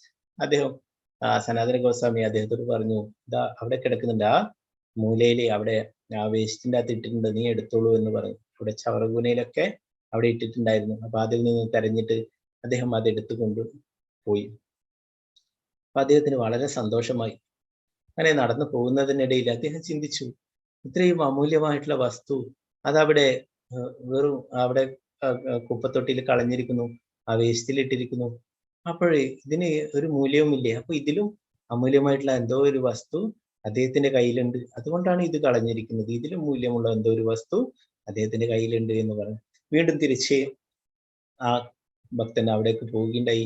അങ്ങനെ സനാതന ഗോസ്വാമിയോട് വീണ്ടും ചോദിച്ചു, എനിക്ക് ഏറ്റവും മൂല്യമുള്ള വസ്തു തന്നെയാണല്ലോ നിങ്ങൾ തന്നിട്ടുള്ളത്. സനാതന ഗോസ്വാമി പറഞ്ഞു, തീർച്ചയായിട്ടും അത് തന്നെയാണ്, നീ അതല്ലേ ആവശ്യപ്പെട്ടത്, അത് നിനക്ക് അതല്ലേ വേണ്ടുന്നത്, അത് ഞാൻ നിനക്ക് തന്നു എന്ന്. അല്ല, എനിക്ക് ഇതിലും അമൂല്യമായിട്ടുള്ള വസ്തു അങ്ങയുടെ കയ്യിലുണ്ട്, അതാണ് എനിക്ക് വേണ്ടത് എന്ന് പറയുന്നത്. സനാതന ഗോസ്വാമി പറഞ്ഞു, എങ്കിലേ നീ ഈ ചിന്താമണി കല്ല് കൊണ്ടുപോയിട്ട് യമുനയിൽ കളഞ്ഞിട്ട് വരൂ, എന്നിട്ട് നിനക്ക് ആ അമൂല്യമുള്ള വസ്തു തരാമെന്ന് പറയുന്നത്. അങ്ങനെ അദ്ദേഹം സന്തോഷത്തോടെ യമുനയിൽ കൊണ്ടുപോയി ഇത് കളഞ്ഞ് തിരിച്ച് സനാതന ഗോസ്വാമിയുടെ അടുത്തേക്ക് പോയി. സനാതന ഗോസ്വാമി അവിടെ ഇരുത്തി, എന്നിട്ട് ഭഗവാന്റെ തിരുനാമം പറഞ്ഞു കൊടുത്തു. ഹരേ കൃഷ്ണ കൃഷ്ണ കൃഷ്ണ ഹരേ ഹരേ, ഹരേ രാമ രാമ രാമ ഹരേ ഹരേ. ഇതാണ് ഏറ്റവും അമൂല്യമായിട്ടുള്ള വസ്തു, ഇതാണ് എൻ്റെ കയ്യിലുള്ളത് നിനക്ക് തരാനായിട്ട് എന്ന് പറഞ്ഞു. അദ്ദേഹത്തിന് ആ ഭഗവാന്റെ തിരുനാമത്തെ കുറിച്ചൊക്കെ പറഞ്ഞു കൊടുക്കുകയുണ്ടായി. ഭഗവാന്റെ തിരുനാമം എന്ന് പറഞ്ഞു കഴിഞ്ഞാല് അത് ഭഗവാൻ തന്നെയാണ്. അപ്പൊ അതിൽ മൂല്യമുള്ളതായിട്ട് ഒന്നുമില്ല അല്ലെ. നമുക്കറിയാം, നമ്മുടെ ഇവിടെ തന്നെ ഈ ചെറിയ കേരളത്തില് തിരുവനന്തപുരത്ത് അല്ലെ, പത്മനാഭദാസന്മാർ, അവരൊക്കെ എന്താണ് രാജാക്കന്മാർ എന്ന പേരിൽ അറിയപ്പെടുന്നിരുന്നല്ലേ ഭഗവാന്റെ ദാസന്മാർ, ഭഗവാന്റെ സേവകൻ എന്നുള്ളത്. അതാണ് നമ്മുടെ യഥാർത്ഥ പൊസിഷൻ. എന്താണ് ഭഗവാന്റെ സേവകൻ, അതാണ് ഭഗവാന്റെ ദാസൻ, അതാണ്. അപ്പൊ പത്മനാഭദാസന്മാർ എന്ന പേരിൽ അറിയപ്പെട്ടു അല്ലെ തിരുവിതാംകൂർ രാജവംശമൊക്കെ. അപ്പൊ അവര് ഭഗവാന്റെ എന്താണ് ആഭരണങ്ങളും മറ്റുള്ള അലങ്കാരങ്ങളൊക്കെ ആയിട്ട് അവര് സൂക്ഷിച്ചിരുന്ന ആ നിധിശേഖരമൊക്കെ കണ്ടിട്ട് ലോകം മുഴുവൻ അത്രയും എന്താണ് അവരൊക്കെ അമ്പരന്ന് പോയി അല്ലെ. അപ്പൊ ഈ ചെറിയ രാജ്യത്തിൽ, കേരളത്തിൽ, ചെറിയൊരു ദേശത്തിൽ എന്താണ് ഒരു ചെറിയൊരു രാജവംശത്തിന്റെ കയ്യിലുള്ളതാണ് ഇത്രയും വലിയ നിധിശേഖരം അല്ലെ. അപ്പൊ ഭഗവാൻ എന്താണ്, ഭഗവാനെ നമുക്ക് കണക്കാക്കാൻ സാധിക്കില്ല അല്ലെ. അപ്പൊ ഈ തിരുനാമം എന്ന് പറയുന്നത് അത് ഭഗവാൻ തന്നെയാണ്. ഭഗവാനെ നമുക്ക് ലഭിച്ചു കഴിഞ്ഞാൽ എല്ലാമായി. അപ്പോ എന്താണ് പൊതുവെ ആൾക്കാർ പറയും, സാധാരണ ആൾക്കാർ ഓരോരോ ഭഗവാനോട് ഓരോ കാര്യങ്ങൾ പോയിട്ട് ചോദിക്കും, എനിക്ക് കാറ് വേണം, എനിക്ക് വീട് വേണം, എനിക്ക് പണം വേണം, എനിക്ക് അത് ഭാര്യ വേണം, ഒരു സുന്ദരിയെ വേണം, അങ്ങനെ അത് വേണം ഇത് വേണം എന്നൊക്കെ ചോദിക്കും. എന്നാല് ഹരേ കൃഷ്ണ ഭക്തന്മാർ പോയിട്ട് ഭഗവാനോട് ഭഗവാനെ തന്നെ വേണം എനിക്കെന്ന് പറയും. അങ്ങേ തന്നെ വേണം എനിക്ക്, വേറൊന്നും എനിക്ക് വേണ്ടെന്ന് പറയും. അപ്പൊ എന്താണ്, ഭഗവാൻ വരുമ്പോ എല്ലാം വരും, ഭഗവാന്റെ കൂടെ ലക്ഷ്മി വരും, എല്ലാവരും വരും. അപ്പോ അങ്ങനെയാണെന്ന് പറയും. അപ്പൊ അതുപോലെ ആയിരിക്കണം നമ്മൾ ഭഗവാനെയാണ് വാങ്ങിക്കുന്നത് അല്ലെ. ഭഗവാനോട് പറയണം, അങ്ങേ മാത്രം മതി, വേറൊന്നും എനിക്ക് വേണ്ട എന്ന് പറയും. അപ്പൊ ചില ആൾക്കാരെ കാണാം, എന്താണ് ലക്ഷ്മി ദേവിയെ ആരാധിക്കും അല്ലെ, ലക്ഷ്മിയെ മതി, എനിക്ക് നാരായണനെ വേണ്ട എന്ന് പറയും. അപ്പൊ നമ്മുടെ ആചാര്യന്മാർ പറയും, അത് രാവണനെ പോലുള്ള പ്രവൃത്തിയാണെന്ന് പറയും. രാവണൻ എന്താണ് ചെയ്തത്, രാമചന്ദ്ര ഭഗവാനെ എടുത്തില്ല, സീതാദേവിയെ കട്ടുകൊണ്ടുപോയി അല്ലെ, സീതാദേവിയെ അപഹരിച്ചു. അതുപോലെയാണ് നമ്മൾ ലക്ഷ്മിയെ മാത്രം, നാരായണനെ എടുക്കാതെ ലക്ഷ്മിയെ മാത്രം എടുക്കുന്നത് എന്ന് പറയും. അപ്പൊ എന്താണ് ചില ആൾക്കാർ പറയും, എന്താണ് കൃഷ്ണനെ വെച്ച് കഴിഞ്ഞാൽ കൃഷ്ണന്റെ കയ്യിൽ നിന്ന് ഓടക്കോലൊക്കെ എടുത്തു മാറ്റും, കൃഷ്ണനെ വീട്ടിൽ വെച്ച് കഴിഞ്ഞാൽ ഓടക്കോല കൊണ്ട് വിളിച്ചിട്ട് നമ്മുടെ സമ്പത്തൊക്കെ പോകും എന്നൊക്കെ പറയാം അല്ലെ. അതിന്റെ ഒന്നും ആവശ്യമില്ല. ഭഗവാനെ ഓടക്കോലിലൂടെ വിളിച്ചിട്ട് വേണ്ട നിങ്ങളെ സമ്പത്തൊക്കെ എടുക്കാനായിട്ട് അല്ലെ. അപ്പൊ അതൊക്കെ എന്തെങ്കിലും അന്ധവിശ്വാസമാണ്, അങ്ങനെയൊന്നുമില്ല. ഭഗവാൻ ഓടക്കോലിലൂടെയാണ് എല്ലാം എന്താണ് എല്ലാം ആസ്വദിക്കുന്നത്, എല്ലാവരെയും വിളിക്കുന്നത്. പശുക്കളെ വിളിക്കുന്നത് ഓടക്കോലിലൂടെയാണ്, ഗോപികമാരെ വിളിക്കുന്നത്, ഗോപന്മാരെ വിളിക്കുന്നത്, എല്ലാം ഓടക്കോലിലൂടെ തന്നെയാണ് ഭഗവാൻ ഓരോരോ ആൾക്കാരെയും. അപ്പൊ ഭഗവാൻ അത്രയും പ്രിയപ്പെട്ടതാണ് ഓടക്കോൽ, അത് നമ്മൾ എടുത്തു മാറ്റാതിരിക്കണം. അപ്പൊ ഇവിടെ പറഞ്ഞിരുന്നത് ഭഗവാനാണ് ഏറ്റവും അമൂല്യമായിട്ടുള്ളത്, അത് തന്നെയാണ് ഭഗവാന്റെ തിരുനാമം. കലികാലേ നാമരൂപ കൃഷ്ണാവതാർ, കലികത്തില് ഭഗവാൻ നാമത്തിന്റെ രൂപത്തിൽ അവതരിച്ചിരുന്നു. അപ്പൊ അതാണ് ഏറ്റവും അമൂല്യമായിട്ടുള്ളത്. സ്വർണവും എന്താണ് ആ ചിന്താമണിക്കല്ലും ഒന്നുമല്ല. അപ്പൊ അതുകൊണ്ട് തന്നെ അദ്ദേഹത്തിന് ആ ഭഗവാന്റെ തിരുനാമം പറഞ്ഞു കൊടുക്കേണ്ട ഈ സനാതന ഗോസ്വാമി എന്നൊക്കെ പറയുന്നത് നമ്മൾ ഗോലോക ചാർട്ട് കണ്ടില്ലേ, അതില് ആ അഷ്ടസഖികളുണ്ട്, അവരെ സഹായിക്കുന്ന മഞ്ചരിമാരാണ്. അപ്പോ അവരൊക്കെ ഭഗവാന്റെ എന്താണ് ആ നിത്യലീലയിലുള്ള സേവകന്മാര് തന്നെയാണ്, അവര് സേവകന്മാരാണ്. അവരാണ് നമുക്കൊക്കെ ഭഗവാനെ കുറിച്ച് പറഞ്ഞു തരും. ഇതിനൊക്കെ നമുക്ക് ആ ഭഗവാന്റെ തിരുനാമവും ഭഗവാന്റെ ലീലകളെ കുറിച്ചൊക്കെ പറഞ്ഞു വരാനായിട്ട് വീണ്ടും ഇവിടെ കലിയുഗത്തിൽ അവതരിച്ചിട്ടുള്ളത് ഗോസ്വാമിമാരായിട്ട്. അങ്ങനെയുള്ള അവരൊക്കെ ഇതിനെ എന്ത് തന്നെ ഭൗതികമായിട്ടുള്ള വസ്തുക്കൾക്കും യാതൊരു വസ്തുക്കൾക്കും മൂല്യം കാണുന്നില്ല. അവർക്കെല്ലാം ഭൗതികമായിട്ടുള്ള വസ്തുക്കളൊക്കെ ഒരുപോലെ തന്നെയാണ്. കൃഷ്ണാവബോധത്തിന്റെ ശാസ്ത്രമാണ് ഭഗവത്ഗീത. ലൗകിക പാണ്ഡിത്യം കൊണ്ട് ആർക്കും കൃഷ്ണാവബോധം ഉദിക്കുന്നില്ല. അതിന് വിശുദ്ധ പ്രജ്ഞനായ ഒരാളുമായി സഹവസിക്കാനുള്ള ഭാഗ്യം ഉണ്ടാവണം. കൃഷ്ണന്റെ കരുണ മൂലം ജ്ഞാനത്തെ സാക്ഷാത്കരിച്ച ആളാണ് കൃഷ്ണാവബോധമാർന്ന ഭക്തൻ. ശുദ്ധ ഭക്തിപൂർവകമായ സേവനത്താൽ സംതൃപ്തനാണ് അയാൾ. ജ്ഞാന സാക്ഷാത്കാരം ഒരാളെ പൂർണ്ണതയിലെത്തിക്കുന്നു. അപ്പൊ നമ്മൾ പ്രഭുപാദരി അല്ലെ, ഭഗവാന്റെ ശുദ്ധ ഭക്തനാണ് പ്രഭുപാദരി. ആ പ്രഭുപാദരുടെ ഭഗവത്ഗീതയാണ് നമ്മൾ പഠിക്കുന്നത് അല്ലെ. അപ്പൊ നമ്മൾ പ്രഭുപാദരുമായിട്ടാണ് അസോസിയേറ്റ് ചെയ്യുന്നത്. അപ്പൊ അങ്ങനെയുള്ള ആ ശ്രീല പ്രഭുപാദരി, അവർ പ്രഭുപാദരി എന്താണ് ഗുരു അല്ലെ, ഗുരുവിന്റെ കാരുണ്യം എന്താണ്, ആ ബ്രഹ്മാണ്ഡേ ബ്രഹ്മത്തെ കോൻ ഭാഗ്യവാൻ ജീവി ഗുരു കൃഷ്ണ പ്രസാദേപ്പായി ഭക്തിലതാ ബീച്ച്. നമുക്ക് നമ്മൾ ഈ ബ്രഹ്മാണ്ഡം മുഴുവൻ കറങ്ങി തിരിച്ചു വരുന്ന ഒരു ആത്മാവിനെയും ആ ഗുരുവിന്റെയും ഗുരുവിന്റെയും കാരുണ്യം കൊണ്ടാണ് നമുക്ക് ആ ഭക്തി ലഭിക്കുന്നത്. നമ്മൾ പിന്നീട് എന്ത് വേണം, ആ ഭക്തിയെ നമ്മൾ വളർത്തിയെടുക്കണം അല്ലെ. എങ്ങനെയാണ്? നിരന്തരം ഭഗവാന്റെ തിരുനാമം ജപിച്ചിട്ടല്ലേ. അപ്പൊ നമ്മൾ കുറെ ഭഗവാന്റെ ശുദ്ധ ഭക്തന്മാരെ കുറിച്ച് നമ്മൾ മുന്നത്തെ ക്ലാസ്സിലൊക്കെ പറഞ്ഞാല് നാരദമുനി ആ മൃഗാരി എന്ന ആ അസുരൻ അല്ലെ, പകുതി മൃഗങ്ങളെ കൊന്ന് സന്തോഷിച്ചിരുന്ന അദ്ദേഹം പോലും മാറി വരികയുണ്ടായി. പിന്നീട് ഒരു ഉറുമ്പിനെ പോലും കൊല്ലാതെ നോവിക്കാതെ പെരുമാറുന്നത് കാണാൻ സാധിച്ചാൽ അങ്ങനെ ശുദ്ധ ഭക്തന്മാരായിട്ടുള്ള നാരദമുനിയിലൂടെയും അങ്ങനെ പലർക്കും ഭഗവാനെ കുറിച്ച് മനസ്സിലാക്കി. ഇവിടെ ചിത്രത്തിൽ കാണാം ഭക്തപ്രഹ്ലാദനെ പഠിപ്പിക്കാനാക്കിയിട്ടുള്ളത് അസുര ഗുരുക്കന്മാരായിരുന്നു. ശുക്രാചാര്യരുടെ മക്കളായിട്ടുള്ള ശണ്ട, മർക്ക, അവരായിരുന്നു യഥാർത്ഥത്തിൽ ഹിരണ്യകശിപു പഠിപ്പിക്കാനാക്കിയിട്ടുള്ളത്. എന്നാൽ ഭഗവാനെ കുറിച്ചുള്ള യഥാർത്ഥ ജ്ഞാനം ആ നാരദമുനിയിലൂടെ ഭക്തപ്രഹ്ലാദന് അമ്മയുടെ വയറ്റിൽ കിടക്കുമ്പോൾ തന്നെ ലഭിച്ചിട്ടുണ്ടായിരുന്നു. ആ കയാതുവിനെ എന്താണ് ആ ദേവേന്ദ്രൻ തട്ടിക്കൊണ്ടുപോകുന്ന ആ അവസരത്തിൽ നാരദമുനി അവിടെ നിന്ന് രക്ഷപ്പെടുത്തി ആശ്രമത്തിൽ കൊണ്ടാക്കിയിട്ട് അവിടെ കയാത് ഗർഭിണിയായിരുന്നു. അപ്പോൾ ആ കയാതുവിന് ഉപദേശിക്കുന്ന കാര്യങ്ങളൊക്കെ ഭഗവത്ഗീതയും മറ്റുള്ള ആ ജ്ഞാനമൊക്കെ ഉപദേശിച്ചു കൊടുക്കുന്നത് ആ ഗർഭത്തിലിരിക്കുന്ന കുട്ടിയായിരിക്കുന്ന ആ ഭക്തപ്രഹ്ലാദൻ കേട്ടിരുന്നു. അങ്ങനെയാണ് ഭഗവാനെ കുറിച്ചിട്ടുള്ള ജ്ഞാനം ഭക്തപ്രഹ്ലാദന് ലഭിച്ചിട്ടുള്ളത്. ഭക്തപ്രഹ്ലാദൻ പിന്നീട് എന്താണ്, ആ ജ്ഞാനം മറ്റുള്ളവർക്കൊക്കെ പറഞ്ഞു കൊടുക്കാൻ തുടങ്ങി. എന്താണ്, അസുരകുലത്തിൽപ്പെട്ടിട്ടുള്ള ആ മറ്റുള്ള കുട്ടികളോടൊക്കെ ഭഗവാനെ കുറിച്ച് പറഞ്ഞു കൊടുക്കാൻ പറഞ്ഞു. ഭഗവാന്റെ നാമം ജപിക്കാനൊക്കെ പറഞ്ഞു. അതൊക്കെയാണ് എന്താണ് ഹിരണ്യകശിപിന് കൂടുതൽ ആ ഭക്തപ്രഹ്ലാദനോട് ദേഷ്യം ഉണ്ടാവാൻ കാരണം. ഭക്തിരസാമൃത സിന്ധുവിൽ പറയുന്നു, രൂപഗോസ്വാമിയുടെ ഭക്തിരസാമൃത സിന്ധു അതിൽ പറയുന്നു, അത ശ്രീകൃഷ്ണ നാമാദി നാഭവേദ്ഗ്രാഹ്യമിന്ദ്രിയെ സേവേന്മുഖേഹി ജിഹ്വാദേ സ്വയമേവ സ്ഫുരത്യതി. ഭൗതിക മാലിന്യം പൂണ്ട ഇന്ദ്രിയങ്ങളാൽ ശ്രീകൃഷ്ണന്റെ നാമം, രൂപം, ഗുണം, ലീല എന്നിവകളുടെ സ്വഭാവം ആർക്കും ഗ്രഹിക്കാനാവില്ല. ഭഗവത് സേവനം കൊണ്ട് പരിപൂരിതനാകുമ്പോൾ മാത്രമേ ഒരാൾക്ക് കൃഷ്ണന്റെ അതീന്ദ്രിയ ലീലകളെയും നാമം, രൂപം, ഗുണം ഇത്യാദികളെയും അറിയാൻ കഴിയും. അപ്പൊ നമ്മുടെ ഭൗതികമായിട്ടുള്ള മാലിന്യം കൊണ്ട് ഇന്ദ്രിയങ്ങൾ കൊണ്ട് ഭഗവാനെ കുറിച്ച് മനസ്സിലാക്കാൻ സാധിക്കില്ല എന്ന് പറയുന്നു. എന്താ പറയുന്നേടാ? സേവേൻ മുഖേഹി ജിഹ്വാദി ആണ് സ്വയമേവ സ്ഫുരത്യതി. ജിഹ്വ, നമ്മുടെ നാവ്, നമ്മുടെ ഭക്തിയുടെ സേവനങ്ങൾ ചെയ്ത് കഴിഞ്ഞാലാണ്, ഭഗവാന്റെ സേവനം ചെയ്തു കഴിയുമ്പോഴാണ് നമുക്ക് ഭഗവാനെ കുറിച്ച് മനസ്സിലാക്കാൻ കഴിയും എന്ന് പറയുന്നു. അപ്പൊ ആ സേവനം എവിടെ നിന്ന് തുടങ്ങണം എന്നാ പറയുന്നത്? നാവിൽ നിന്ന് തുടങ്ങണം. ജിഹ്വ, നമ്മുടെ നാവിൽ നിന്ന് തുടങ്ങണം ഭഗവാന്റെ ഭക്തിയുടെ സേവനങ്ങളിൽ നിന്ന് പറയുന്നു. എങ്ങനെയാണ് നാവിലൂടെ നമ്മുടെ ഭക്തിയുടെ സേവനങ്ങൾ ചെയ്യുക? ഒന്ന്, നമ്മൾ ഭഗവാന്റെ തിരുനാമം ജപിക്കുക. രണ്ട്, ഭഗവത് പ്രസാദം കഴിക്കുക. ഇത് രണ്ടും നമ്മളെ ശുദ്ധീകരിക്കും. ഭഗവത് പ്രസാദം നമ്മളെ ശുദ്ധീകരിക്കും. അതുപോലെ തന്നെ ഭഗവാന്റെ തിരുനാമവും നമ്മുടെ ഉള്ളിലുള്ള എല്ലാ മാലിന്യങ്ങളെയും ഇല്ലാതാക്കും. നമുക്ക് എത്രയോ ജന്മങ്ങളിലുള്ള ആ പാപങ്ങളൊക്കെ നമ്മുടെ ഉള്ളിലുണ്ട്. അതിനെയൊക്കെ ഇല്ലാതാക്കാൻ ഭഗവാന്റെ തിരുനാമത്തിനും ഭഗവത് പ്രസാദത്തിനും സാധിക്കും.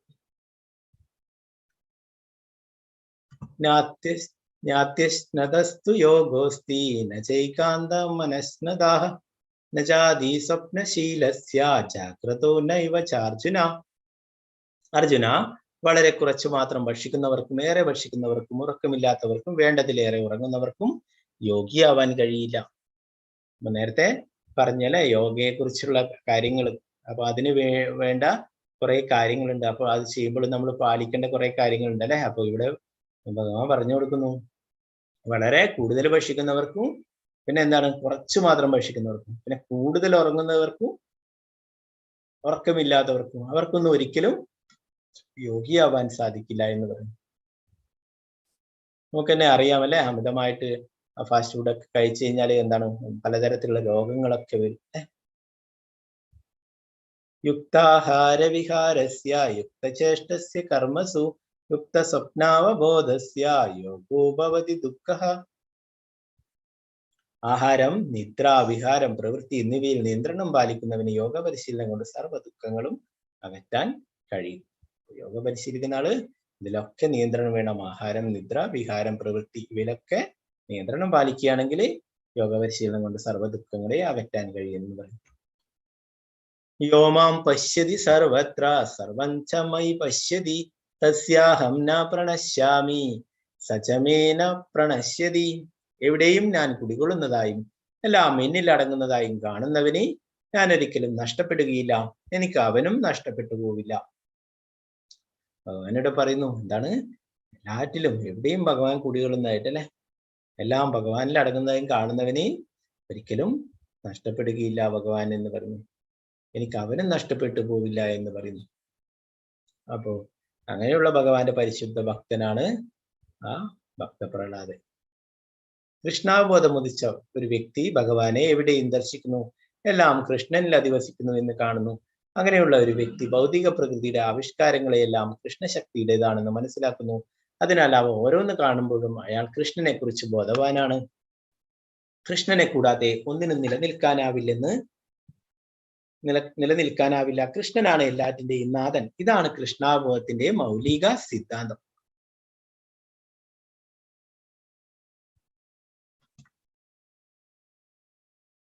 അപ്പൊ ഇവിടെ എന്താ പറയുന്നത്, കൃഷ്ണാവബോധം ഉദിച്ച വ്യക്തിക്ക് എല്ലായിടത്തും ഭഗവാനെ കാണാൻ സാധിക്കും അല്ലെ. അതാണ് ഭക്തപ്രഹ്ലാദൻ. എന്താണ് ഭക്തപ്രഹ്ലാദനോട് ആ ഹിരണ്യകശിപു ചോദിച്ചു അല്ലെ, നിന്റെ നാരായണൻ എവിടെയുണ്ടെന്ന് ചോദിച്ചു അല്ലെ. അപ്പോഴ് എല്ലായിടത്തും ഉണ്ടെന്ന് പറഞ്ഞല്ലേ. അപ്പോഴേ ഈ തൂണിലുണ്ടോ എന്ന് ചോദിച്ചപ്പോഴോ ആ തൂണിലും ഉണ്ട് എന്റെ നാരായണൻ എന്ന് പറഞ്ഞല്ലേ. അപ്പോഴ് എന്താണ് ആ ഭക്തപ്രഹ്ലാദന്റെ വാക്കുകൾ സത്യമാക്കാൻ വേണ്ടിയിട്ട് ശ്രീമദ് ഭാഗവതം പറഞ്ഞു, നിജഭക്ത ഭാഷിതം. ആ ഭക്തന്റെ വാക്കുകൾ സത്യമാക്കാൻ വേണ്ടിയിട്ട് ഭഗവാൻ ആ തൂണില് നിന്ന് അവതരിക്കുകയുണ്ടായി അല്ലെ. അല്ലാതെ രാവിലെ അതിൻ്റെ ഉള്ളിൽ വന്നിട്ട് ആ തൂണിൽ വന്നിട്ട് നിന്നിട്ടുണ്ടായിരുന്നോ നരസിംഹ ഭഗവാൻ? ഇല്ല അല്ലെ. ആ ഭക്തപ്രഹ്ലാദന്റെ വാക്കുകള്, ആ വിശ്വാസം, അത് ആ സത്യമാക്കാൻ വേണ്ടിയിട്ടാണ് ഭഗവാൻ ആ തൂണിൽ നിന്ന് പ്രത്യക്ഷപ്പെട്ടത്. അപ്പോൾ ആ തൂണ് അല്ലെ, ഹിരണ്യകശിപു അത് പൊളിക്കാനായി ശ്രമിക്കുമ്പോൾ തന്നെ നരസിംഹ ഭഗവാൻ അതിൽ നിന്ന് ചാടി വരികയുണ്ടായി അല്ലെ. അപ്പോ എന്താണ് നമ്മൾ കഴിഞ്ഞ ക്ലാസ്സിലൊക്കെ പറഞ്ഞിട്ടുണ്ടെന്ന് തോന്നുന്നല്ലേ, അതിനെക്കുറിച്ച് ഹിരണ്യകശിപു കുറെ വരങ്ങൾ നേടിയല്ലേ. അപ്പൊ ആ ബ്രഹ്മാവ് കൊടുത്തിട്ടുള്ള വരങ്ങൾ അതൊക്കെ നിലനിർത്തിക്കൊണ്ട് തന്നെയാണ് നരസിംഹ ഭഗവാൻ ആ ഹിരണ്യകശിപുവിനെ വധിച്ചിട്ടുള്ളത് അല്ലെ. പകലോ രാത്രിയോ അല്ല, സന്ധ്യാസമയത്ത് ഭൂമിയിലെ ആകാശത്തോ വെച്ചല്ല, വാതിൽപ്പടിയിലിരുന്ന് തൻ്റെ മടിയിൽ കിടത്തിക്കൊണ്ടാണ് വധിച്ചത് അല്ലെ. പിന്നെന്താണ്, ആയുധങ്ങൾ വേണ്ടി വന്നില്ല. എന്താണ് തൻ്റെ കൈവിരലിലെ നഖങ്ങൾ കൊണ്ടാണ് ആ ഹിരണ്യകശിപുവിന്റെ മാറിടം പിളർന്നത് അല്ലെ. അതിനെക്കുറിച്ച് ജയദേവ ഗോസ്വാമി മനോഹരമായിട്ട് കീർത്തനം രചിച്ചു. തവ കരകമല വരേനക അത്ഭുത ശൃംഗ ദളിത ഹിരണ്യകശിപു തനുഭൃംഗ കേശവധൃത നരഹരി രൂപ ജയ ജഗദീശ ഹരേ ജയ ജഗദീശ ഹരേ ജയ ജഗദീശ ഹരേ. കൈവിരലിലെ നഖങ്ങൾ കൊണ്ട് എന്താണ് ഒരു അത്രയും നിസ്സാരമായിട്ട് എന്താണ്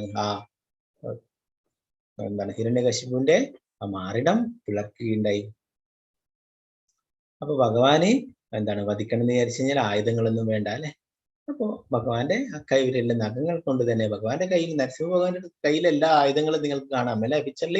അല്ല, ഭഗവാൻ ആ ബ്രഹ്മാവ് നൽകിയിട്ടുള്ള വരങ്ങളൊക്കെ സത്യമാക്കാൻ വേണ്ടിയിട്ട്, അതിനെ ലംഘിക്കാതിരിക്കാൻ വേണ്ടിയിട്ട് തന്റെ കൈവിരലിലെ നഖങ്ങൾ കൊണ്ട് തന്നെ ആ ഹിരണ്യകശിപുവിനെ വധിക്കുകയുണ്ടായി. അപ്പോ ആ ഭക്തപ്രഹ്ലാദനെ എന്താണ് ഭഗവാനിലെ അത്രയും വിശ്വാസം ഉണ്ടായിരുന്നു ഭഗവാന്റെ തിരുനാമത്തിൽ. ആ ഭഗവാന്റെ തിരുനാമം ജപിക്കുമ്പോൾ മാത്രമേ ഭക്തപ്രഹ്ലാദൻ ചെയ്തുള്ളൂ. അതുകൊണ്ട് തന്നെ ഭഗവാന്റെ സംരക്ഷണം എപ്പോഴും ഉണ്ടായിരുന്നു. ഭക്തപ്രഹ്ലാദൻ എന്താണ് ഹിരണ്യകശിപു എപ്പോഴും ഭക്തപ്രഹ്ലാദനെ ദ്രോഹിച്ചുകൊണ്ടേയിരുന്നല്ലേ. അപ്പൊ അതും ഭഗവാനാണ്. എത്ര കാലം ഇവൻ ദ്രോഹിക്കും എന്റെ ഭക്തനെ എന്നും ആ ഭഗവാനും നോക്കുന്നുണ്ടായിരുന്നു. അപ്പൊ അവസാനം അത്രയും ദ്രോഹം കൂടിക്കൂടി വന്നപ്പോൾ ഭഗവാൻ തന്നെ ആ ഹിരണ്യകശിപുവിനെ ഇല്ലാതാക്കാനായിട്ട് അവതരിക്കുന്നുണ്ടായി. അപ്പോ ഈ നരസിംഹ ഭഗവാൻ എന്താണ് അന്ന് ഭക്തപ്രഹ്ലാദന്റെ മുന്നിൽ അവതരിച്ചിട്ട് പിന്നെ നരസിംഹ ഭഗവാൻ ഇല്ലാതായില്ല. ഇപ്പോഴും ഈ നിമിഷവും നരസിംഹ ഭഗവാൻ ഉണ്ട്. നമ്മുടെ ശ്രീധാം മായാപൂരിൽ, ഇസ്കോണിന്റെ ഹെഡ് ക്വാർട്ടേഴ്സ് ആയിട്ടുള്ള മായാപൂരിൽ അവിടെ ഉഗ്ര നരസിംഹ ഭഗവാനുണ്ട്. അവിടെ എപ്പോഴും ലീലകൾ നടന്നുകൊണ്ടേയിരിക്കുന്ന അവിടുത്തെ പൂജാരിമാരൊക്കെ, അവിടെ നൈഷ്ഠിക ബ്രഹ്മചാരികളായിട്ടുള്ള പൂജാരിമാർ പൂജകൾ ചെയ്യുന്നു. അവർക്കൊക്കെ പല അനുഭവങ്ങളും ഉണ്ടായിട്ടുണ്ട്. ഇതേ നരസിംഹ ഭഗവാൻ തന്നെ ചൈതന്യ മഹാപ്രഭുവിന്റെ ആ കാലഘട്ടത്തില് അവിടെ ഒരു ചാന്ദ്കാസി എന്നുള്ള ഒരു മുസ്ലിം ഭരണാധികാരി ഉണ്ടായിരുന്നു. അദ്ദേഹം അവിടെ സങ്കീർത്തനം ചെയ്തുകൊണ്ടിരിക്കുമ്പോൾ ആ മൃദംഗങ്ങളൊക്കെ അടിച്ചു പൊളിക്കുകയുണ്ടായി, ആ സങ്കീർത്തനത്തെയൊക്കെ തടസ്സപ്പെടുത്തുകയുണ്ടായി. അപ്പൊ അങ്ങനെ മൃദംഗമൊക്കെ ഉടച്ചു. ആ മൃദംഗമൊക്കെ ഇപ്പോഴും അവിടെ മായാപൂരിൽ നിങ്ങൾക്ക് പോയാൽ കാണാൻ സാധിക്കും. ചൈതന്യ മഹാപ്രഭുവിന്റെ ആ ജന്മസ്ഥലത്ത് അവിടെ ആ ശ്രീവാസാങ്കണിൽ അവിടെ ഒക്കെ ഉണ്ട്. അപ്പോ ആ ചാന്ദ്കാസി മൃദംഗവും ഉടച്ച് ഇനി സങ്കീർത്തനം ആരും ചെയ്യരുത്, എല്ലാവരും അറസ്റ്റ് ചെയ്യുക എന്നൊക്കെ പറഞ്ഞ് അവരെയൊക്കെ ഭീഷണിപ്പെടുത്തി. അന്ന് രാത്രിയിൽ ചാന്ദ്കാസിയുടെ സ്വപ്നത്തില് നരസിംഹ ഭഗവാൻ അവിടെ വന്നിട്ടുണ്ടായിരുന്നു. നരസിംഹ ഭഗവാൻ വന്നിട്ട് അവിടെ ആ ചാന്ദ്കാസിയുടെ മാറിടത്തില് നഖങ്ങൾ കൊണ്ട് ഇങ്ങനെ പിടിച്ചിട്ട്, കൈകൊണ്ട് പിടിച്ചിട്ട് പറഞ്ഞു, നീ മൃദംഗം ഉടച്ച പോലെ നിന്റെ ഈ ഈ ചെസ്റ്റ് ഞാൻ പൊളിക്കുമെന്ന് പറഞ്ഞിട്ട് നഖം കൊണ്ട് ഇങ്ങനെ ആക്രമിക്കാൻ നോക്കുകയുണ്ടായി. ചാന്ദ്കാസി പേടിച്ചു വിറച്ചു. അപ്പോഴേ പിറ്റേ ദിവസം ചൈതന്യ മഹാപ്രഭുവിന്റെ അടുത്തേക്ക് പോവുകയുണ്ടായി ചാന്ദ്കാസി. ചൈതന്യ മഹാപ്രഭു പിറ്റേ ദിവസം വലിയൊരു സങ്കീർത്തനമായിട്ട് ആയിരക്കണക്കിന് ആൾക്കാരെ അണിനിരത്തിക്കൊണ്ട് ചാന്ദ്കാസിയുടെ വീട്ടിലേക്ക് പോവുകയുണ്ടായി. അതിൽ പ്രതിഷേധിച്ചുകൊണ്ട്, സങ്കീർത്തനം ചെയ്യാൻ വിടില്ല എന്ന് പറഞ്ഞതുകൊണ്ട് അതിൽ പ്രതിഷേധിക്കാനായിട്ട് അനേകം ഭക്തന്മാരെ കൂട്ടി ആയിരക്കണക്കിന് മൃദംഗം, കർത്താളം ഇതൊക്കെ എടുത്തിട്ട് വലിയൊരു സങ്കീർത്തനം ചാന്ദ്കാസിയുടെ വീട്ടിലേക്ക് നടത്തുകയുണ്ടായി. ചാന്ദ്കാസി ഇതൊക്കെ കണ്ടിട്ട് ഭയപ്പെടുകയുണ്ടായി. അവസാനം ചൈതന്യ മഹാപ്രഭുവിനെ വിളിച്ചിട്ട് പലതരത്തിലും അദ്ദേഹത്തെ മയപ്പെടുത്താനായിട്ട് നോക്കി. ചൈതന്യ മഹാപ്രഭു പറഞ്ഞു, ഞാൻ നിന്റെ അങ്കിളല്ലേ, അപ്പോ ഒരു അങ്കിളായിട്ട് ആകുമ്പോ ഇങ്ങനെയാണോ പെരുമാറേണ്ടത് എന്നൊക്കെ പറഞ്ഞിട്ട് കുറെ അങ്ങനെ അതിൽ നിന്നും ആ ദേഷ്യമൊക്കെ ഇല്ലാതാക്കാനായിട്ട് ശ്രമിക്കുകയുണ്ടായി. അവസാനം സ്വകാര്യമായിട്ട് ചൈതന്യ മഹാപ്രഭുവിനെ വിളിക്കുകയുണ്ടായി. ചൈതന്യ മഹാപ്രഭു പറഞ്ഞു, എന്റെ കൂടെയുള്ളവരൊക്കെ പാർഷദന്മാർ അല്ലെ, പഞ്ചതത്വം ചൈതന്യ മഹാപ്രഭുവിന്റെ കൂടെ എപ്പോഴും ഉണ്ട്. അപ്പൊ ഇവര് കൂടി അറിഞ്ഞോട്ടെ, ഇവർക്ക് അറിയാത്ത യാതൊരു രഹസ്യവും എനിക്കില്ല, എനിക്ക് അങ്ങനെ രഹസ്യമായിട്ടൊന്നും കേൾക്കണ്ട എന്ന് പറഞ്ഞു. അപ്പൊ അങ്ങനെ ആ ചൈതന്യ മഹാപ്രഭുവിന് കാണിച്ചു കൊടുക്കുകയുണ്ടായി. ആ ചാന്ദ്കാസി തന്റെ വസ്ത്രം മാറ്റിയിട്ട് കാണിച്ചു കൊടുത്തു. ഇന്നലെ രാത്രി എൻ്റെ അടുത്തേക്ക് ഒരു നരസിംഹ ഭഗവാനൊന്നും ആ ചാന്ദ്കാസിക്ക് അറിയില്ല, ഒരു സിംഹത്തിന്റെ മുഖവും മനുഷ്യന്റെ ഉടലുമായിട്ടുള്ള ഒരു രൂപം വന്നിട്ട് എൻ്റെ മാറിലേക്ക് കയറിയിരുന്നു. എന്നോട് പറഞ്ഞു, നീ മൃദംഗം പൊട്ടിച്ചല്ലേ, നിന്റെ മാറിട ഇതുപോലെ പിളർക്കും എന്ന് പറഞ്ഞിട്ട് എൻ്റെ മാറിലിതാ നഖത്തിന്റെ പാടിതാ എന്ന് പറഞ്ഞിട്ട് വസ്ത്രം മാറ്റിയിട്ട് കാണിച്ചു കൊടുത്തു ചൈതന്യ മഹാപ്രഭുവിന്. അപ്പോ അങ്ങനെ അത്രയും ഭയപ്പെട്ടു. എന്നിട്ട് പിന്നീട് ചാന്ദ്കാസി പറഞ്ഞു, ഇനി എല്ലാവർക്കും ഭഗവാന്റെ തിരുനാമം ജപിക്കാം. എന്നിട്ട് പറയും, പിന്നീട് ഒരു ഓർഡർ ഇട്ടു, ഇനി ആരാണോ ഭഗവാന്റെ തിരുനാമം ജപിക്കാത്തത് അവരെ ഞാൻ പിടിച്ച് അറസ്റ്റ് ചെയ്യും എന്ന് പറയുകയുണ്ടായി. അങ്ങനെ ആ ചാന്ദ്കാസി തന്നെ മാറുകയുണ്ടായി. അപ്പോഴും നരസിംഹ ഭഗവാൻ എപ്പോഴും ഉണ്ട്, ഭക്തന്മാരെ സംരക്ഷിക്കാനായിട്ട് നരസിംഹ ഭഗവാൻ എപ്പോഴും ഉണ്ട്. അപ്പൊ നമ്മുടെ ഇസ്കോൺ ക്ഷേത്രങ്ങളിലൊക്കെ ആ പൂജയിൽ നരസിംഹ ആരതി ഉണ്ട്. നരസിംഹ ഭഗവാന് കീർത്തനങ്ങൾ പാടിയിട്ടും നരസിംഹ ഭഗവാൻ എല്ലാ ദിവസവും പൂജകൾ ചെയ്യും, നിവേദ്യങ്ങൾ വെക്കും. നരസിംഹ ഭഗവാൻ ഭക്തന്മാരെ സംരക്ഷിക്കാനായിട്ടുള്ള ഒരു അവതാരമാണ്. അപ്പോൾ എല്ലാം സർവഭക്തി വിഘ്ന നാശകൻ എന്ന് പറയും. എല്ലാ ഭക്തിയിലുള്ള എല്ലാ വിഘ്നങ്ങളും തീർക്കാനായിട്ടാണ് നമ്മൾ നരസിംഹ ഭഗവാനെ പ്രാർത്ഥിക്കുന്നത്. അപ്പോൾ ആ നരസിംഹ ഭഗവാൻ എപ്പോഴും ഉണ്ട്. നമുക്കും ഭക്തിയിൽ ഉയരണ്ടിക്കില്ല, എന്തെങ്കിലും തടസ്സങ്ങളൊക്കെ ഉണ്ട്, നമ്മൾ ആ ഭക്തപ്രഹ്ലാദനെ പോലെ നരസിംഹ ഭഗവാനോട് പ്രാർത്ഥിക്കുകയാണെങ്കിൽ തീർച്ചയായിട്ടും നമുക്ക് എല്ലാ സംരക്ഷണങ്ങളും നൽകും. ഭക്തി ചെയ്യാൻ, കൂടുതൽ എളുപ്പമായിട്ട് ഭക്തി ചെയ്യാനും ഒക്കെ സാധിക്കും. അപ്പൊ നരസിംഹ ഭഗവാൻ ആ ഭക്തപ്രഹ്ലാദന്റെ കാലഘട്ടത്തിലല്ല, ഇപ്പോഴും നരസിംഹ ഭഗവാൻ ഉണ്ട്. മായാപൂരിലൊക്കെ അനേകം ലീലകൾ നടന്നിട്ടുണ്ട്. അതൊക്കെ നമുക്ക് പിന്നീട് ഒരു ക്ലാസ്സിലൊക്കെ ചർച്ച ചെയ്യാം. അപ്പൊ ആ ഭക്തപ്രഹ്ലാദന് പൂർണ്ണ വിശ്വാസം ഉണ്ടായിരുന്നു ഭഗവാൻ എല്ലായിടത്തും ഉള്ളത് അല്ലെ. ഭഗവാൻ തന്നെ ഇനി നമുക്ക് പറഞ്ഞു തരുന്നുണ്ട്, ഭഗവാനെ ഓർക്കാനായിട്ട് ധാരാളം കാര്യങ്ങൾ ഭഗവാൻ പറയുന്നുണ്ട്. ജലത്തിൽ രസമാണ്, സൂര്യചന്ദ്രന്മാരുടെ പ്രകാശം ഞാനാണ്. അപ്പൊ അതൊക്കെ കാണുമ്പോൾ നമുക്ക് ഭഗവാനെ ഓർക്കാൻ സാധിക്കും.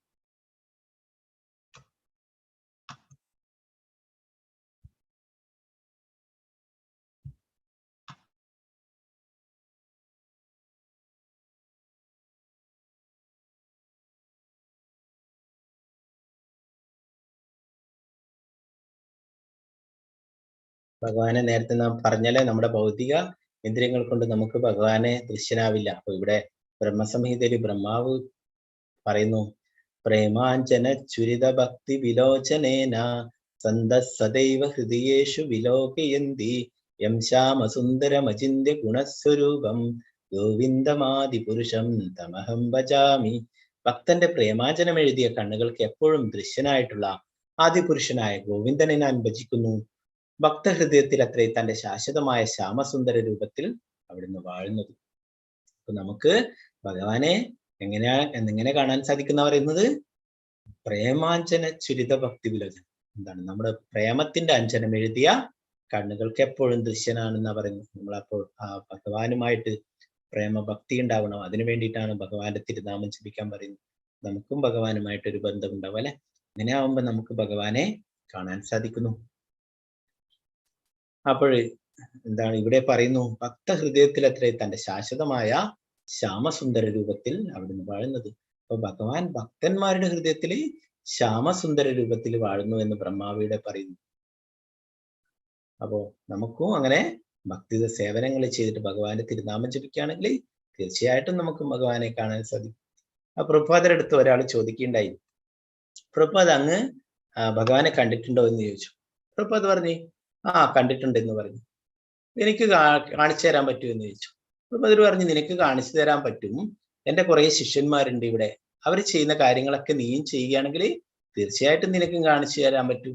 അപ്പൊ അവരൊക്കെ ഭഗവാന്റെ തിരുനാമം ജപിക്കുന്നു, ഭക്തി സേവനങ്ങൾ ചെയ്യുന്നു, അങ്ങനെയുള്ള കാര്യങ്ങളൊക്കെ ചെയ്യുകയാണെങ്കിൽ നിനക്കും തീർച്ചയായിട്ടും ഭഗവാനെ കാണാൻ സാധിക്കും എന്ന് പറയുകയുണ്ടായി. അപ്പൊ അങ്ങനെയാണ് നമുക്ക് നമ്മുടെ ഭൗതികമായിട്ടുള്ള, അപ്പൊ ഒരു പത്രക്കാരനായിരുന്നു അദ്ദേഹത്തിന്, അതിനൊന്നും തയ്യാറല്ല അദ്ദേഹത്തിന് എന്താണ് ഇങ്ങനെ കുറെ പൈസ ഉണ്ടാക്കണം, ചാനലിൽ കുറെ വരുമാനം ഉണ്ടാക്കണം, അതിനു വേണ്ടിയിട്ടല്ല ഇങ്ങനെയുള്ള ഇന്റർവ്യൂ ഒക്കെ എടുക്കുന്നു. അപ്പോ പ്രഭുപാദർ അങ്ങനെ പറയുകയുണ്ടായി. അപ്പൊ നമുക്കും അതുപോലെ തന്നെ നമ്മൾ ഭഗവാന്റെ ഭക്തിയുടെ സേവനങ്ങൾ ചെയ്തിട്ട് ഭഗവാന്റെ തിരുനാമം ജപിക്കുകയൊക്കെ ആണെങ്കിൽ ഭഗവാന്റെ എല്ലാ അനുഗ്രഹങ്ങളും ഉണ്ടാവും, നമുക്കും ഭഗവാനെ കാണാൻ സാധിക്കും. എന്താണ്? ഭഗവാൻ നമ്മുടെയൊക്കെ ഹൃദയത്തില് എന്താണ്? ആ ശ്യാമസുന്ദര രൂപത്തിൽ വാഴുന്ന പറയുന്ന ഭക്തന്മാരുടെ ഹൃദയത്തിൽ. അപ്പൊ നമുക്കും ആ ഭഗവാനോട് അങ്ങനെയുള്ള ആ പ്രേമഭക്തി ഉണ്ടാവണം.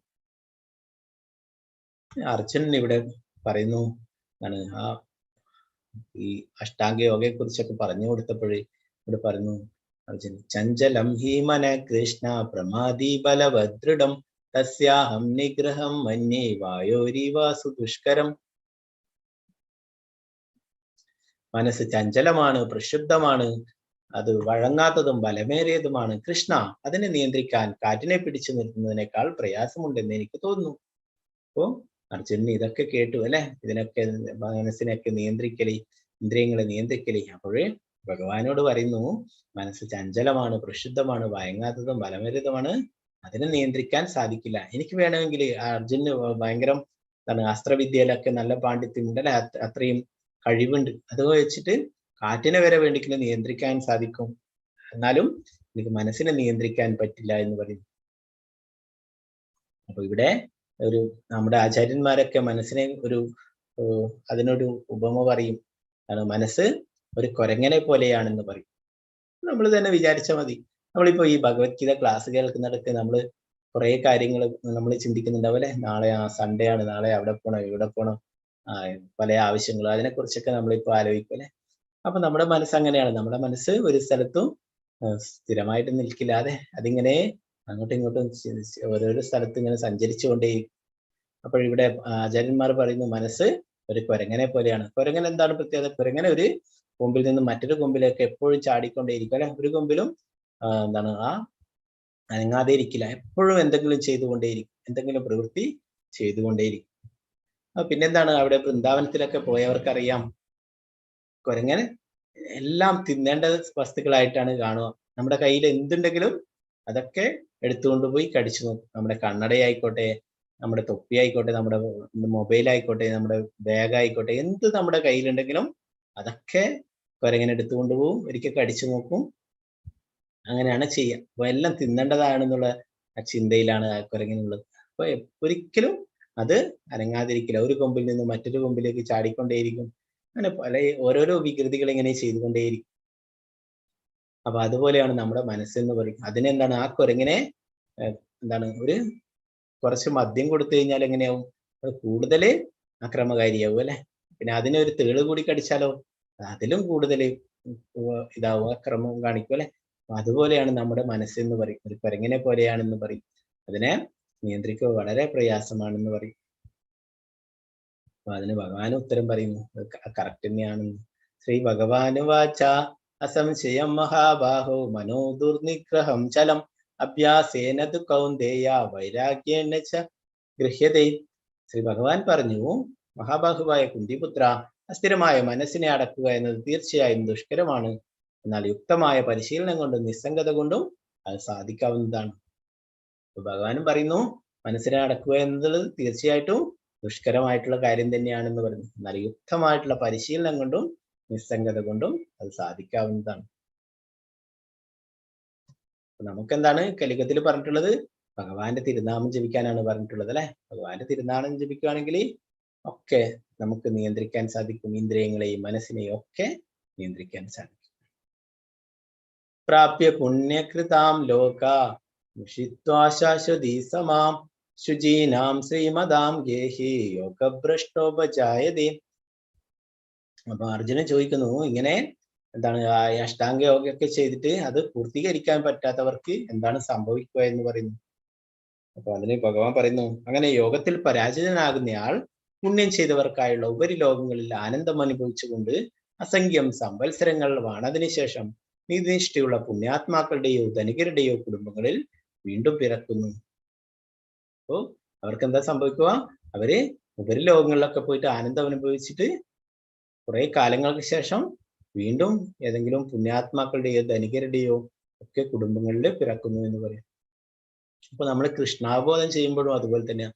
അഥവാ കൃഷ്ണാവബോധം നമുക്ക് മുഴുമിപ്പിക്കാൻ കഴിഞ്ഞില്ലെങ്കിൽ തന്നെ നമ്മൾ കുറെ ഭാഗം കാര്യങ്ങൾ ചെയ്തിട്ടുണ്ട് അല്ലെ. നമ്മൾ കുറെ ഭക്തി സേവനങ്ങളൊക്കെ ചെയ്തിട്ടുണ്ട്, ഭക്തി ചെയ്തിട്ടുണ്ട്. അപ്പൊ അതിന്റെ ഫലമായിട്ട് നമുക്ക് വീണ്ടും ഒരു മനുഷ്യ ജന്മം തന്നെ ലഭിക്കും.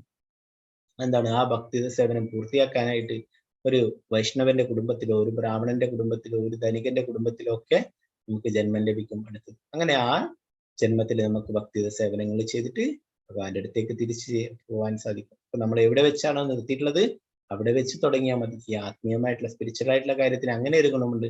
നമ്മൾ ഭൗതികമായിട്ടുള്ള എന്തെങ്കിലും നേട്ടങ്ങളൊക്കെ നേടി നമുക്ക് ഈ ജന്മം കൊണ്ട് അത് തീർക്കാൻ സാധിച്ചില്ല, നമ്മൾ ഇനി അടുത്ത ജന്മത്തിൽ ഞാൻ ഇന്ന കാര്യങ്ങളൊക്കെ ചെയ്തിട്ടുണ്ട് അതെല്ലാം പറഞ്ഞു കഴിഞ്ഞാല് എന്താണ് സാധിക്കോ? ഇല്ല അല്ലെ.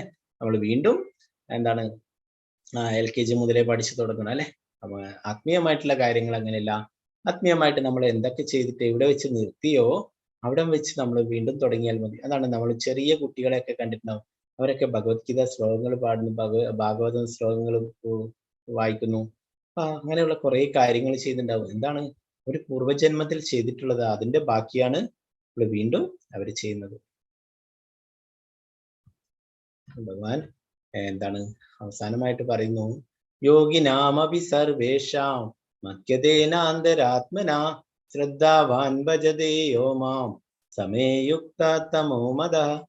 പൂർണ്ണ വിശ്വാസത്തോടെ എപ്പോഴും എന്നിൽ തന്നെ നിലകൊള്ളുകയും എന്നെ തന്നെ ധ്യാനിച്ചുകൊണ്ട് പ്രേമപൂർവം എന്റെ സേവനത്തിൽ ഏർപ്പെട്ടുകൊണ്ടിരിക്കുകയും ചെയ്യുന്നവനാണ് എല്ലാ യോഗികളിലും വെച്ചിട്ട് അത്യുത്തമ യോഗിയും എന്നോട് ദൃഢമായി യോഗത്തിൽ ബന്ധപ്പെട്ടിരിക്കുന്നവനും. ഇതാണ് എൻ്റെ അഭിപ്രായം. ഭഗവാനിവിടെ പറയുന്നത് എന്താണ്? എല്ലാ യോഗികളിലും വെച്ചിട്ട് അത്യുത്തമനായിട്ടുള്ള യോഗി ആരാണെന്നാ പറയുന്നത്? പൂർണ്ണ വിശ്വാസത്തോടെ എപ്പോഴും ഭഗവാനെ കുറിച്ച് തന്നെ ഓർത്തുകൊണ്ടല്ലേ, ഭഗവാനെ ധ്യാനിച്ചുകൊണ്ട് പ്രേമപൂർവം ഭഗവാന്റെ ഭക്തിത സേവനത്തിൽ ഏർപ്പെട്ടുകൊണ്ടിരിക്കുകയും ചെയ്യുന്നവനാണ് എല്ലാ യോഗികളിലും വെച്ചിട്ട് അത്യുത്തമ യോഗി എന്ന് പറയുന്നു. എന്നോട് ദൃഢമായി യോഗത്തിൽ ബന്ധപ്പെട്ടിരിക്കുന്നവന് ഇതാണ് എൻ്റെ അഭിപ്രായം എന്ന് ഭഗവാൻ പറയുന്നു. ഭഗവാൻ ഇനി അടുത്ത അധ്യായം മുതൽ ഭക്തിയോഗമാണ്. അപ്പൊ അത് ഇവിടെ തുടങ്ങി വെക്കുന്നു. എന്താണ്? ഒരു ഭക്തൻ അല്ലെ, ഭക്തി സേവനങ്ങൾ ചെയ്യുന്ന ഒരു വ്യക്തി, അദ്ദേഹമാണ് എല്ലാ യോഗികളിലും വെച്ചിട്ട് അത്യുത്തമ യോഗി എന്ന് പറയുന്നു. അപ്പൊ നമ്മൾ കഴിഞ്ഞ ക്ലാസ്സിൽ ചർച്ച ചെയ്തിട്ടുണ്ടെന്ന് തോന്നുന്നു അല്ലെ. സത്യയുഗത്തിൽ പറഞ്ഞിട്ടുള്ളതാണ് ധ്യാനം എന്ന് പറയുന്നത്. ആ കാലത്ത് വിജനമായ സ്ഥലങ്ങൾ ഉണ്ടായിരുന്നു. എന്താണ് നേരത്തെ പറഞ്ഞിട്ടുള്ള പോലെ ഇരിക്കാനായിട്ട് മാൻതോലും അങ്ങനെയുള്ള വസ്തുക്കളൊക്കെ ലഭ്യമായിട്ടുണ്ടായിരുന്നു അല്ലെ. എന്താണ് അങ്ങനെ ഒരു യാതൊരു ശബ്ദവും ബഹളങ്ങളൊന്നും ഇല്ലാത്ത സ്ഥലത്ത് പോയിരുന്നിട്ട് ധ്യാനിക്കാനൊക്കെ സാധിക്കും അല്ലെ. ഇന്ന് അങ്ങനെയൊന്നും സാധിക്കുന്ന സ്ഥലങ്ങൾ നമുക്ക് കുറവായിരിക്കും അല്ലെ. ധ്യാനിക്കുന്നൊക്കെ ഉണ്ടാവും. അപ്പൊ അതില് അവർക്ക് പൂർണ്ണമായിട്ടും ശ്രദ്ധ കേന്ദ്രീകരിക്കാൻ പലതരത്തിലുള്ള ശബ്ദങ്ങളും ഒക്കെ ഉണ്ടാവും അല്ലെ. ഈ കാലികത്തിൽ അതൊക്കെ വളരെ പ്രയാസം പിടിച്ച ചെയ്യുന്ന ആൾക്കാരുണ്ട്, എന്നാലും വളരെ പ്രയാസം പിടിച്ച വഴിയാണത്. സത്യത്തില് ഒരു ലക്ഷത്തോളം വർഷങ്ങൾ ആയുസ്സുണ്ടായിരുന്നു ആൾക്കാർക്കൊക്കെ. അപ്പൊ അതിനത്രയും സമയം അവർക്കുണ്ടായിരുന്നു. ത്രേതായുഗത്തിൽ പറഞ്ഞിട്ടുള്ളതാണ് യജ്ഞങ്ങൾ. ത്രേതായുഗത്തിലെ ജനങ്ങൾക്ക് 10,000-കണക്കിന് വർഷം ആയുസ്സുണ്ടായിരുന്നു. അപ്പോൾ അങ്ങനെയുള്ള വലിയ യജ്ഞങ്ങളൊക്കെ ചെയ്തിരുന്നു. അതിനു വേണ്ടിയുള്ള നല്ല ദ്രവ്യങ്ങളൊക്കെ ലഭിച്ചിരുന്നു. അപ്പൊ അതൊക്കെ ഈ കലിയുഗത്തിൽ ലഭിക്കുക വളരെ പ്രയാസമാണ് അല്ലെ. പരിശുദ്ധമായ നെയ്യ് പോലും എന്താണ് കിട്ടല്, മാർക്കറ്റുകളിലൊക്കെ കിട്ടല് പ്രയാസമാണ് അല്ലെ. എല്ലാറ്റിലും മായമാണ് ഈ കലിയുഗത്തിൽ. ദ്വാപരയുഗത്തിൽ പറഞ്ഞിട്ടുള്ളതാണ് വിഗ്രഹാരാധന. വലിയ വലിയ ക്ഷേത്രങ്ങളൊക്കെ നിർമ്മിച്ച് വിഗ്രഹാരാധനകളൊക്കെ ചെയ്തിരുന്നു. എന്നാൽ ഈ കലിയുഗത്തിലെ ജനങ്ങൾക്കൊക്കെ എല്ലാവരും ബിസിയാണല്ലേ. എല്ലാവർക്കും ഇതിനൊന്നും സമയമില്ല. എല്ലാവരും ഇപ്പം എന്താണ് ഇപ്പോഴ് ആഴ്ചയിൽ ഒരു ദിവസമൊക്കെ നമ്മൾ അമ്പലത്തിൽ പോയാലായി അല്ലെ. അത്രയൊക്കെ നമുക്ക് സമയമുള്ളൂ.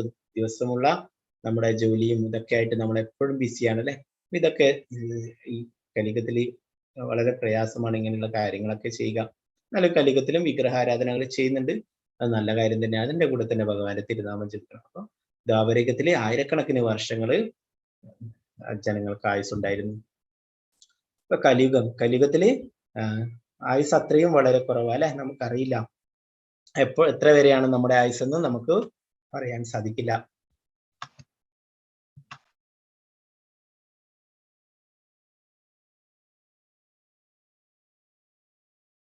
നമുക്കറിയാം നമ്മുടെ മുത്തശ്ശന്മാർ അങ്ങനെയുള്ള പ്രായമുള്ളവരൊക്കെ അവരൊക്കെ 90 വയസ്സ്, 80 വയസ്സ്, 90 വയസ്സ്, 100 വയസ്സ് വരെയൊക്കെ ജീവിക്കുന്ന ആൾക്കാരൊക്കെ ഉണ്ടായിരുന്നു പണ്ട്, പഴയ തലമുറയിൽ അല്ലെ. ഇന്ന് അത്രയൊന്നും ഇല്ല. അത് ചുരുങ്ങി വരുത്താം. 60, 50 അങ്ങനെ കുറഞ്ഞു വരുത്താം.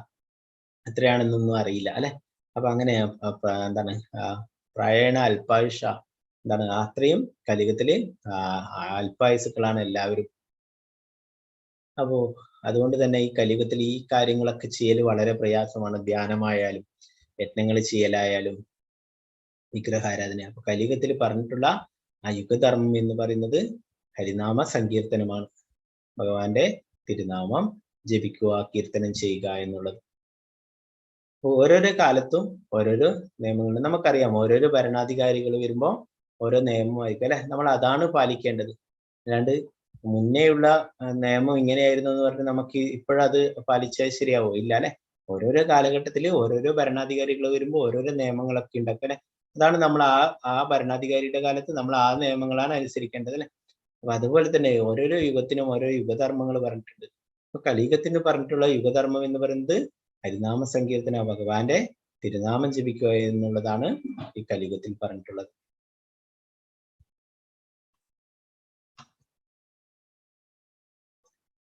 ബൃഹത് നാരദീയ പുരാണത്തിൽ പറയുന്നു, ഹരേർ നാമ ഹരേർ നാമൈവ കേവലം കലോർ നാസ്തേവ ഗതിരന്യത. കലിയുഗത്തില് ഹരിയുടെ നാമം ജപിക്കുക, ഹരിയുടെ നാമം ജപിക്കുക. ഇത് മാത്രമേ ഒരു വഴിയുള്ളൂ. വേറെ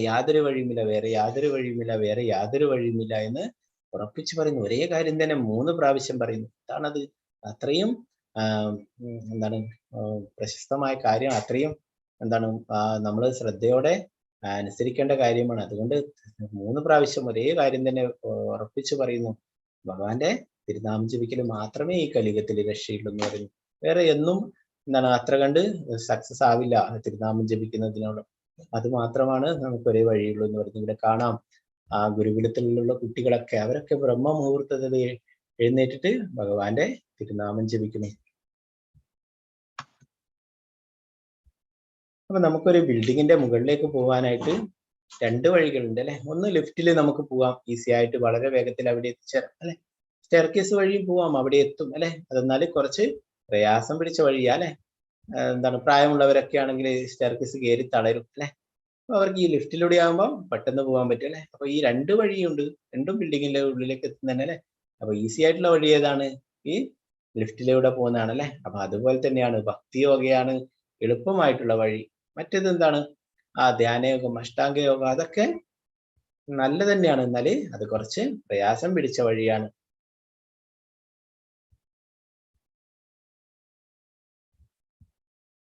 ധാരാളം ശാസ്ത്രങ്ങളിൽ ഇതിനെക്കുറിച്ച് പറഞ്ഞിരിക്കുന്നു.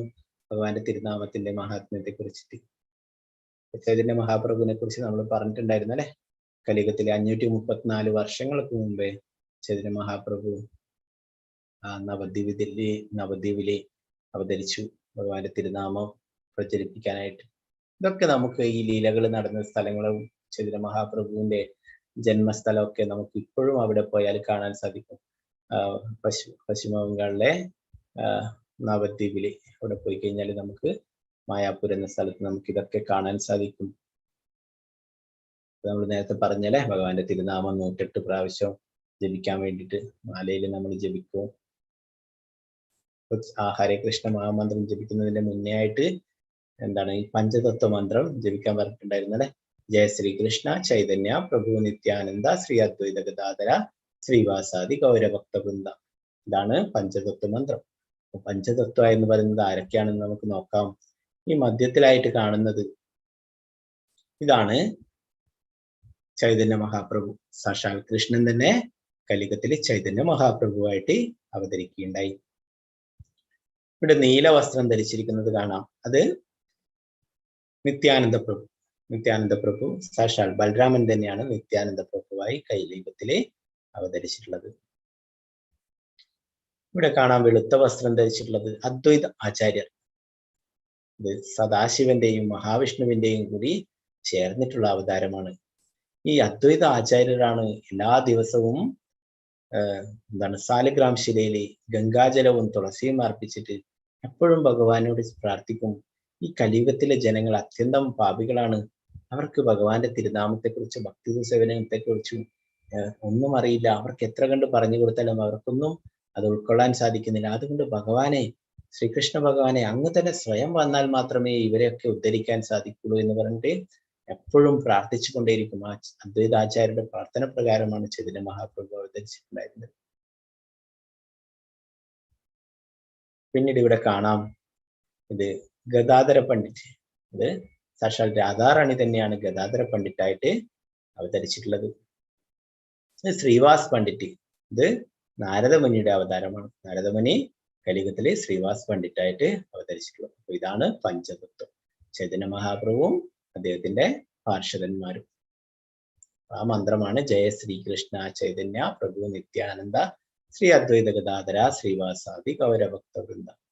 ഇത് ജപിച്ചതിന് ശേഷം നമ്മൾ ഹരേ കൃഷ്ണ മഹാമന്ത്രം ജപിക്കും. ഹരേ കൃഷ്ണ കൃഷ്ണ കൃഷ്ണ ഹരേ ഹരേ, ഹരേ രാമ രാമ രാമ ഹരേ ഹരേ. ഇങ്ങനെ 108 പ്രാവശ്യം ഒരു മാല. ഇതിന് നമുക്ക് 10 മിനിറ്റ് സമയമേ വരുള്ളൂ. അപ്പൊ നമുക്ക് 24 മണിക്കൂർ ഉണ്ടല്ലേ ഒരു ദിവസത്തിൽ. 24 മണിക്കൂർ നമ്മൾ പലതരത്തിലും, ചില ആൾക്കാരൊക്കെ പറയുന്നേക്കാം നമുക്ക് സമയം പോകുന്നില്ല, സമയത്തിനെ കൊല്ലുകയാണ് എന്നൊക്കെ പറയുന്നേക്കാം. അപ്പോ അങ്ങനെ നമ്മൾ വെറുതെ കുറെ സമയം കളി അല്ലെ. നമ്മൾ TV കണ്ടിട്ട് കുറെ സമയം കളി, മൊബൈലിലേക്ക് കളിച്ചിട്ട് കുറെ സമയം കളി, അങ്ങനെ പലതരത്തിലും അങ്ങനെയുള്ള കാര്യങ്ങളൊക്കെ ചെയ്തിട്ട് നമ്മൾ സമയം കളയുന്നുണ്ട് അല്ലെ. അപ്പൊ അതിന്റെ ഇടയിൽ ഒരു 10 മിനിറ്റ് നമ്മളൊക്കെ പഠിച്ചു, നമ്മളൊക്കെ ആത്മാവാണ് അല്ലെ, ഈ ശരീരമല്ല ആത്മാവാന്നൊക്കെ പഠിച്ചു. അപ്പൊ നമ്മുടെ ആത്മാവിന്റെ ഉന്നതിക്ക് വേണ്ടിയിട്ടുള്ള ആ ആത്മാവിന്റെ ഭക്ഷണമാണ് ഇതെന്ന് നമ്മൾ പഠിച്ചല്ലേ, സ്പിരിച്വൽ ആയിട്ടുള്ള കാര്യങ്ങൾ. അപ്പൊ അതിനു വേണ്ടിയിട്ട് നമ്മളൊക്കെ എല്ലാ ദിവസവും മുടങ്ങാതെ 108 പ്രാവശ്യം ഭഗവാന്റെ തിരുനാമം ജപിക്കുക. അതിനൊരു 10 മിനിറ്റേ വരുള്ളൂ. അപ്പൊ അങ്ങനെ ഒരു 10 മിനിറ്റ് നമ്മൾ ഇപ്പോഴും അതിനു വേണ്ടിയിട്ട് നമ്മൾ മാറ്റി വെക്കുകയാണെങ്കിൽ നമ്മൾ ഇനി വീണ്ടും ഒരു അമ്മയുടെ ഗർഭപാത്രത്തിൽ പിറന്നിട്ട് ഇതുപോലെ എല്ലാ ദുരിതങ്ങളൊക്കെ അനുഭവിച്ചിട്ട് ഇനിയും ഒരു ജന്മം നമ്മൾ എടുക്കേണ്ടി വരില്ല. ഇപ്പോഴൊരു 10 മിനിറ്റ് അല്ലെ അതിന് നമ്മൾ മാറ്റി വെക്കുകയാണെങ്കിൽ വീണ്ടും ഒരു ജന്മം നമുക്ക് എടുക്കേണ്ടതായിട്ട് വരില്ല. അത് വളരെ പ്രയാസം പിടിച്ചതാണ്. അതിനെക്കുറിച്ച് ശ്രീമദ് ഭാഗവതത്തിൽ പറയുന്നു, ഒരു കുട്ടി അമ്മയുടെ ഗർഭപാത്രത്തിൽ കിടക്കുന്നു, അനങ്ങാൻ പറ്റാത്ത അവസ്ഥയിൽ തല കീഴായിട്ട്. അപ്പൊ അവിടെ കിടന്നൊരു കുട്ടി നിരന്തരം പ്രാർത്ഥിക്കുന്നു ഭഗവാനോട്, എന്നെ ഇവിടുന്ന് പുറത്തേക്ക് ഇറക്കണം, ഞാൻ അങ്ങയുടെ സേവനങ്ങൾ ചെയ്തിട്ട് ജീവിച്ചു കൊള്ളാമെന്ന് അവിടെ വെച്ചിട്ട് നമ്മൾ പ്രാർത്ഥിക്കുന്നു. ഭഗവാനോട് പറയുന്നു, ഇവിടുന്ന് ഒന്ന് രക്ഷപ്പെടുത്തണം, ഞാൻ പുറത്ത് വന്നു കഴിഞ്ഞാല് അങ്ങയുടെ സേവനങ്ങൾ ചെയ്തിട്ട് അങ്ങയുടെ നാമം ജപിച്ച് അങ്ങയുടെ സേവനങ്ങൾ ചെയ്തിട്ട് ഞാൻ കഴിയാമെന്ന് പറഞ്ഞു. എന്നാൽ പുറത്തെത്തിയാലോ പിന്നീട് മായയിലേക്ക് വിടുന്നു. അപ്പൊ പിന്നീട് നമ്മൾ ഭഗവാനെ മറന്ന് ജീവിക്കുന്നു. അപ്പൊ അങ്ങനെ മറന്ന് ജീവിച്ചിട്ട് നമുക്കിപ്പോ വീണ്ടും ഭഗവാനെ കുറിച്ച് ഓർക്കാനുള്ള സാഹചര്യം ഉണ്ടായി അല്ലെ. അപ്പൊ നമ്മൾ ഈ ഒരു അവസരം നമ്മൾ ഒരിക്കലും പാഴാക്കാതിരിക്കുക. നമ്മൾ 10 മിനിറ്റ് ഭഗവാന്റെ തിരുനാമം ജപിക്കുക. അങ്ങനെ നമുക്ക് ഇനി എന്താണ് വീണ്ടും ഒരു അമ്മയുടെ ഗർഭപാത്രത്തിൽ പിറന്ന് വീണ്ടും ഇതുപോലെ കഷ്ടതകളൊക്കെ അനുഭവിച്ചിട്ട് ഇങ്ങനെ കഷ്ടപ്പെടാതെ നമുക്ക് തിരിച്ച് ഭഗവാന്റെ അടുത്തേക്ക് എത്താൻ സാധിക്കും അല്ലെ. കലിയുഗം ഇപ്പോൾ കുറച്ചേ ആയുള്ളൂ, 5000 വർഷങ്ങൾ കഴിഞ്ഞതേ ഉള്ളൂ. കലിയുഗത്തിന്റെ ദൈർഘ്യം എന്ന് പറയുന്നത് 4,32,000 വർഷങ്ങളാണ്. 4,32,000 വർഷമാണ്. അപ്പോ അതില് ഇപ്പോൾ ഈ 10,000 വർഷം ചൈതന്യ മഹാപ്രഭു അവതരിച്ചിട്ട് 534 വർഷങ്ങളായി. അപ്പൊ ഈ 10,000 വർഷം സുവർണ കാലഘട്ടം എന്ന് പറയും. കലിയുഗം മോശം സമയമാണ്, കാലമാണ്. എങ്കിലും അതിൽ ആദ്യത്തെ 10,000 വർഷം അത് നല്ലതാണെന്ന് പറയുന്നു. എന്തുകൊണ്ട്? ചൈതന്യ മഹാപ്രഭു അവതരിച്ചിട്ടുണ്ട്. ഭഗവാന്റെ തിരുനാമം അത് നമുക്ക് ജപിക്കാൻ സാധിക്കുന്നു, ഭഗവത്ഗീത പഠിക്കാൻ സാധിക്കുന്നു, ഭാഗവതം പഠിക്കാൻ സാധിക്കുന്നു. അങ്ങനെയുള്ള കാര്യങ്ങളൊക്കെ ഈ കലിയുഗമായിട്ടും സാധിക്കുന്നു അല്ലെ. അതാണ് പറഞ്ഞത്, കലോർദോഷ നിതേരാജനാസ്തിയോഗ മഹാഗുണ കീർത്തനായവ കൃഷ്ണസ്യ മുക്ത സംഘം പറയുന്നത്. പരീക്ഷത്ത് മഹാരാജ് അവനോട് ശുഭദേവ ഗോസ്വാമി പറയുന്നു, കലിയുഗം അത്യന്തം ദോഷങ്ങൾ നിറഞ്ഞാലും എന്നാലും ഒരേ ഒരു നല്ല കാര്യം മാത്രമുണ്ട്, ഭഗവാന്റെ തിരുനാമം ജപിച്ചു കഴിഞ്ഞാൽ എല്ലാവർക്കും ഭഗവാന്റെ അടുത്തേക്ക് തിരിച്ചു പോകാൻ സാധിക്കും. അപ്പോൾ ഈ കാലഘട്ടം 10,000 വർഷങ്ങൾ കഴിഞ്ഞു കഴിഞ്ഞാൽ പറയുന്നു, ഇവിടെ നിന്ന് ഗംഗ അപ്രത്യക്ഷമാകും, ഭഗവാന്റെ തിരുനാമം ജപിക്കുന്നവർ ഇല്ലാതാകും, ക്ഷേത്രങ്ങളൊക്കെ കച്ചവട സ്ഥാപനമാകും. അങ്ങനെ കലിയുഗം ഇനി പുരോഗമിക്കും തോറും അത്യന്തം എന്താണ് മോശപ്പെട്ട നിലയിലേക്കാണ് പോകുന്നത്. നമുക്ക് ഇപ്പോഴും തന്നെ കാണാം നമ്മുടെ ചുറ്റിലും എത്രയോ നെഗറ്റീവായിട്ടുള്ള കാര്യങ്ങൾ, എവിടെ നോക്കിയാലും നെഗറ്റീവായിട്ടുള്ള ന്യൂസും അങ്ങനെയുള്ള കാര്യങ്ങളെ കാണാനും കേൾക്കാനും സാധിക്കും അല്ലെ. അപ്പൊ ഇനി കലിയുഗം പുരോഗമിക്കും തോറും അങ്ങനെയാ. അപ്പൊ നമ്മൾ ഇപ്പോഴുള്ളത് നല്ല കാലഘട്ടത്തിലെ കലിയുഗത്തില. അപ്പൊ നമ്മൾ ഇവിടുന്ന് ഇപ്പോഴും തന്നെ ഭഗവാന്റെ തിരുനാമം ജപിച്ചിട്ട് വേഗത്തില് തിരിച്ച് ഭഗവാന്റെ അടുത്തേക്ക് പോകാൻ ശ്രമിക്കണം അല്ലെ. നമുക്കറിയാം ഇപ്പോഴ് ഒരു വർഷത്തിലേറെയായിട്ട് പലതരത്തിലുള്ള രോഗങ്ങളും ഇതൊന്നും നമ്മൾ ഇത്രയും കാലം കേൾക്കാത്ത കാര്യങ്ങളൊക്കെയാണ് അല്ലെ. എത്രയോ കാലങ്ങളായിട്ട് നമ്മൾ മാസ്ക് ഇട്ടതൊക്കെ നടക്കുന്നു അല്ലെ. അപ്പൊ അത് ഭക്തന്മാർക്ക് ഒരു മെച്ചമുണ്ട്. എവിടെയായാലും ഓഫീസിലായാലും പുറത്തായാലും എവിടെയായാലും ഭഗവാന്റെ തിരുനാമം ജപിക്കാം. മാസ്ക് ഇട്ടിട്ട് ഹരേ കൃഷ്ണ കൃഷ്ണ കൃഷ്ണ ഹരേ ഹരേ ഹരേ രാമ ഹരേ രാമ രാമ രാമ ഹരേ ഹരേ എന്ന് ഭഗവാന്റെ തിരുനാമം എപ്പോഴും ജപിക്കാം. ഓഫീസിലായാലും ഒക്കെ ജപിക്കാം. മാസ്ക് ഉള്ളത് കൊണ്ട് ചുണ്ടനങ്ങുന്നതൊന്നും ആരും കാണില്ല. അപ്പൊ ഭക്തന്മാർക്ക് അതൊരു ഗുണം തന്നെയാണ്. അപ്പൊ അങ്ങനെ ഓരോരോ വിഷമങ്ങളും ഇതൊക്കെ ആയിട്ട് ഇങ്ങനെ കലിയുഗത്തിൽ ഇങ്ങനെ ഓരോരോ വിഷമങ്ങളൊക്കെ വന്നുകൊണ്ടിരിക്കല്ലേ. അപ്പൊ നമ്മൾ ഇനിയും ജന്മങ്ങൾ എടുക്കാൻ ശ്രമിക്കാതെ നമ്മൾ ഈ അവസരത്തിൽ തന്നെ തിരിച്ച് ഭഗവാന്റെ അടുത്തേക്ക് പോകാൻ വേണ്ടി ശ്രമിക്കണം. അപ്പൊ അതിനു വേണ്ടിയിട്ടാണ് നമ്മൾ ഈ ഭഗവാന്റെ തിരുനാമം ജപിക്കാനൊക്കെ പറയുന്നത്. അപ്പൊ നമ്മൾ 8ാമത്തെ ചാപ്റ്ററിലൊക്കെ നമ്മൾ പഠിക്കും കൂടുതൽ എന്തിനു വേണ്ടിയിട്ടാണ് നമ്മൾ ഇങ്ങനെ ജപിക്കുന്നത്. നമുക്ക് അവസാന നിമിഷം ഭഗവാനെ കുറിച്ച് ഓർക്കാൻ വേണ്ടിയിട്ടാണ് ഈ നിരന്തരം പരിശീലനം. അതായത് നമുക്ക് അവസാന നിമിഷം ഭഗവാനെ ഓർക്കണം എന്ന് ചോദിച്ചാൽ അതൊന്നും സാധിക്കില്ല. അപ്പൊ അതിനു വേണ്ടിയിട്ട് നിരന്തര പരിശീലനമാണ്. നമ്മൾ ദിവസേന ഭഗവാന്റെ തിരുനാമം ജപിക്കുകയാണെങ്കിൽ തീർച്ചയായിട്ടും നമുക്ക് അവസാന നിമിഷവും ഭഗവാനെ ഓർക്കാൻ സാധിക്കും. അപ്പൊ ഭഗവാന്റെ തിരുനാമം എന്താണ്? കൂട്ടായിട്ട് ജപിക്കാം, സങ്കീർത്തനമായിട്ട് ചെയ്യാം, ഒറ്റയ്ക്ക് ഒരുത്തിയിൽ ഇരുന്നിട്ട് ജപിക്കാം, നടന്നുകൊണ്ട് ജപിക്കാം. അപ്പൊ നമ്മൾ പഠിച്ചാലേ ഈ വിരല് ഉപയോഗിക്കില്ല ഭഗവാന്റെ തിരുനാമം ജപിക്കുമ്പോൾ, മലയിൽ ജപിക്കുമ്പോൾ അല്ലെ. പിന്നെ ഇവിടെ കാണാം ഒരു വ്യക്തി ജപിക്കുന്നുണ്ട്, വായിക്കുന്നുണ്ട് അല്ലെ. അത് രണ്ടും നടക്കൽ വളരെ പ്രയാസം അല്ലെ. നേരത്തെ അർജുനൻ തന്നെ പറഞ്ഞു ഭഗവാന്റെ അടുത്ത്, ചഞ്ചല ഹി മനസ്സ് ചഞ്ചലമാണ്, അത് നിയന്ത്രിക്കാൻ സാധിക്കില്ല എന്നൊക്കെ അല്ലെ. അപ്പൊ നമുക്ക് ഒരു മനസ്സിനെ കൊണ്ട് ഒരേ കാര്യം തന്നെ ശരിയായ രീതിയിൽ ചെയ്യാൻ സാധിക്കില്ല. അപ്പോഴാണ് ഈ രണ്ട് കാര്യങ്ങൾ അല്ലെ. നമുക്ക് രണ്ടും നടക്കില്ല, ജപിക്കുന്നത് നടക്കില്ല, പുസ്തകം വായിക്കുന്നത് നടക്കില്ല അല്ലെ. അപ്പൊ ഏതെങ്കിലും നമ്മൾ ഒരു കാര്യം ചെയ്യാം, എന്തെങ്കിലും ജപിക്കുക, അത് കഴിഞ്ഞിട്ട് പുസ്തകം വായിക്കുക, ഏതെങ്കിലും ഒരു കാര്യം ഒരു സമയത്ത് ചെയ്യാം. അല്ലെങ്കിൽ നമുക്ക് രണ്ടിലും ശ്രദ്ധ കേന്ദ്രീകരിക്കാൻ കഴിയില്ല. അപ്പോൾ ഇങ്ങനെ സങ്കീർത്തനമായിട്ട് ചെയ്യാം, മൃദംഗം, ഹാർമോണിയം ഇതൊക്കെ വെച്ചിട്ട് നമുക്ക് വീട്ടില് ഒന്നായിട്ട് ഇരുന്നിട്ട് ചെയ്യാം. ഇവിടെ കാണാം ഭക്തന്മാരൊക്കെ നഗര സങ്കീർത്തനം ചെയ്യുന്നു. നഗരങ്ങളിലൊക്കെ വലിയ വലിയ പട്ടണങ്ങളിലൊക്കെ ഈ ഹരേ കൃഷ്ണ മഹാമന്ത്രം ചൊല്ലിക്കൊണ്ട് നൃത്തം ചെയ്തിട്ട് അവർ പുസ്തക പ്രചരണം ഒക്കെ ചെയ്യുന്നു. അപ്പൊ അതൊക്കെ എന്താണ്, എത്രയോ ആൾക്കാർ ബിസി ആയിട്ടുള്ള ആൾക്കാരുണ്ട് അല്ലെ, ക്ഷേത്രങ്ങളിൽ പോകാൻ പറ്റാത്ത, അങ്ങനെയുള്ള ഭഗവത്ഗീത ക്ലാസ് കേൾക്കണം. അവർക്കൊക്കെ ഈ ഭഗവാന്റെ തിരുനാമം ഒരിക്കലും കേട്ടാൽ തന്നെ അവരുടെ എത്രയോ ജന്മങ്ങളായിട്ടുള്ള പാപങ്ങളൊക്കെ ഇല്ലാതാവെന്ന് പറയുന്നു. ഇവിടെ കാണാം ഭക്തന്മാരൊക്കെ നൃത്തം ചെയ്യുന്നു. അവരൊക്കെ എന്താണ് ഫോട്ടോന് വേണ്ടിയിട്ട് ഇങ്ങനെ പോസ്റ്റ് ചെയ്തതല്ല. അവരൊക്കെ ആനന്ദം, ആ ഭഗവാന്റെ തിരുനാമം അത് എന്താണ് അതിന്റെ കൂടെ നൃത്തം ചെയ്യുന്നു. അപ്പൊ നമ്മുടെ ശാസ്ത്രങ്ങളിൽ പറയുന്നു എന്താണ്, ആ ഭഗവാന്റെ തിരുനാമത്തിന് നൃത്തം ചെയ്തു കഴിഞ്ഞാൽ നമ്മുടെ എത്രയോ ജന്മങ്ങളായിട്ടുള്ള പാപങ്ങളെ ഇല്ലാതാവും. അപ്പൊ അതുപോലെ തന്നെ ഇതുപോലെ നൃത്തം ചെയ്യുമ്പോൾ ഇങ്ങനെ നമ്മൾ കാലുകൾ നമ്മുടെ ഭൂമിയിൽ സ്പർശിക്കുമ്പോൾ കാല് ആ ഭൂമിയിൽ ഭഗവാന്റെ തിരുനാമത്തിന് നൃത്തം ചെയ്ത് സ്പർശിക്കുമ്പോൾ താഴെയുള്ള എത്രയോ ലോകങ്ങൾ ശുദ്ധീകരിക്കപ്പെടുമെന്ന് പറയും. അതുപോലെ തന്നെ നമ്മൾ മുകളിലേക്ക് കൈ ഉയർത്തി ഭഗവാന്റെ തിരുനാമത്തിന് സങ്കീർത്തനത്തിന് നൃത്തം ചെയ്യുകയാണ്. ഉപരിലോകങ്ങൾ, മുകളിലുള്ള ലോകങ്ങളൊക്കെ ശുദ്ധീകരിക്കപ്പെടുന്നത്. അത് നമ്മുടെ ചുറ്റിലുമുള്ള ആൾക്കാരും ഒക്കെ ശുദ്ധീകരിക്കപ്പെടും. അപ്പൊ ഭഗവാന്റെ തിരുനാമത്തിന് നമ്മൾ നൃത്തം ചെയ്യുന്നതും കൈകൊട്ടുന്നതും അതൊക്കെ വളരെ എന്താണ് വലിയ ഫലങ്ങൾ നമുക്ക് ലഭിക്കും. നമ്മുടെ എത്രയോ ജന്മങ്ങളായിട്ടുള്ള പാപങ്ങളൊക്കെ ഇല്ലാതാക്കും. ഇവിടെ നമ്മുടെ ഗുരുമഹാരാജ് ശ്രീ ജയപതാക സ്വാമി ഗുരുമഹാരാജ് പറയുന്നു, മറ്റുള്ളവരെ നാം എത്രത്തോളം ഭക്തിയുത സേവനത്തിനായി പ്രോത്സാഹിപ്പിക്കുന്നുണ്ടോ അത്രത്തോളം കൃഷ്ണൻ നമ്മളെ ഭക്തിയുത സേവനത്തിന്റെ ഉന്നതിയിലേക്ക് വ്യാപൃതനാക്കുന്നു. അപ്പൊ നമ്മള് മാത്രം ഇത് അറിഞ്ഞാലും നമ്മൾ പാലിച്ചാലും പോരാ, നമ്മൾ മറ്റുള്ളവർക്കും എന്താണ് ജീവദയ, നമ്മുടെ ചുറ്റിലുമുള്ള കുറെ അനേകം ആത്മാക്കളുണ്ട് അല്ലെ, അവർക്കൊക്കെ ഭഗവാനെ കുറിച്ച് മനസ്സിലാക്കണം, അവരും തിരിച്ച് ഭഗവാന്റെ അടുത്തേക്ക് പോകണം അല്ലെ, അവരൊക്കെ നമ്മൾ അവരെ സഹായിക്കണം. അപ്പൊ നമുക്ക് ഈ ഗീതാ ജയന്തി വരുന്നുണ്ട് ഇനി ചൊവ്വാഴ്ച. അപ്പൊ നിങ്ങൾക്കൊക്കെ അവർക്കൊക്കെ ഭഗവത്ഗീതയൊക്കെ ദാനം ചെയ്യാം, അങ്ങനെ പല കാര്യത്തിനും ചെയ്യാം. അന്നേ ദിവസമൊക്കെ ഗീതാ ജയന്തിയാണ്. ഹരേ കൃഷ്ണ കൃഷ്ണ കൃഷ്ണ ഹരേ ഹരേ, ഹരേ രാമ രാമ രാമ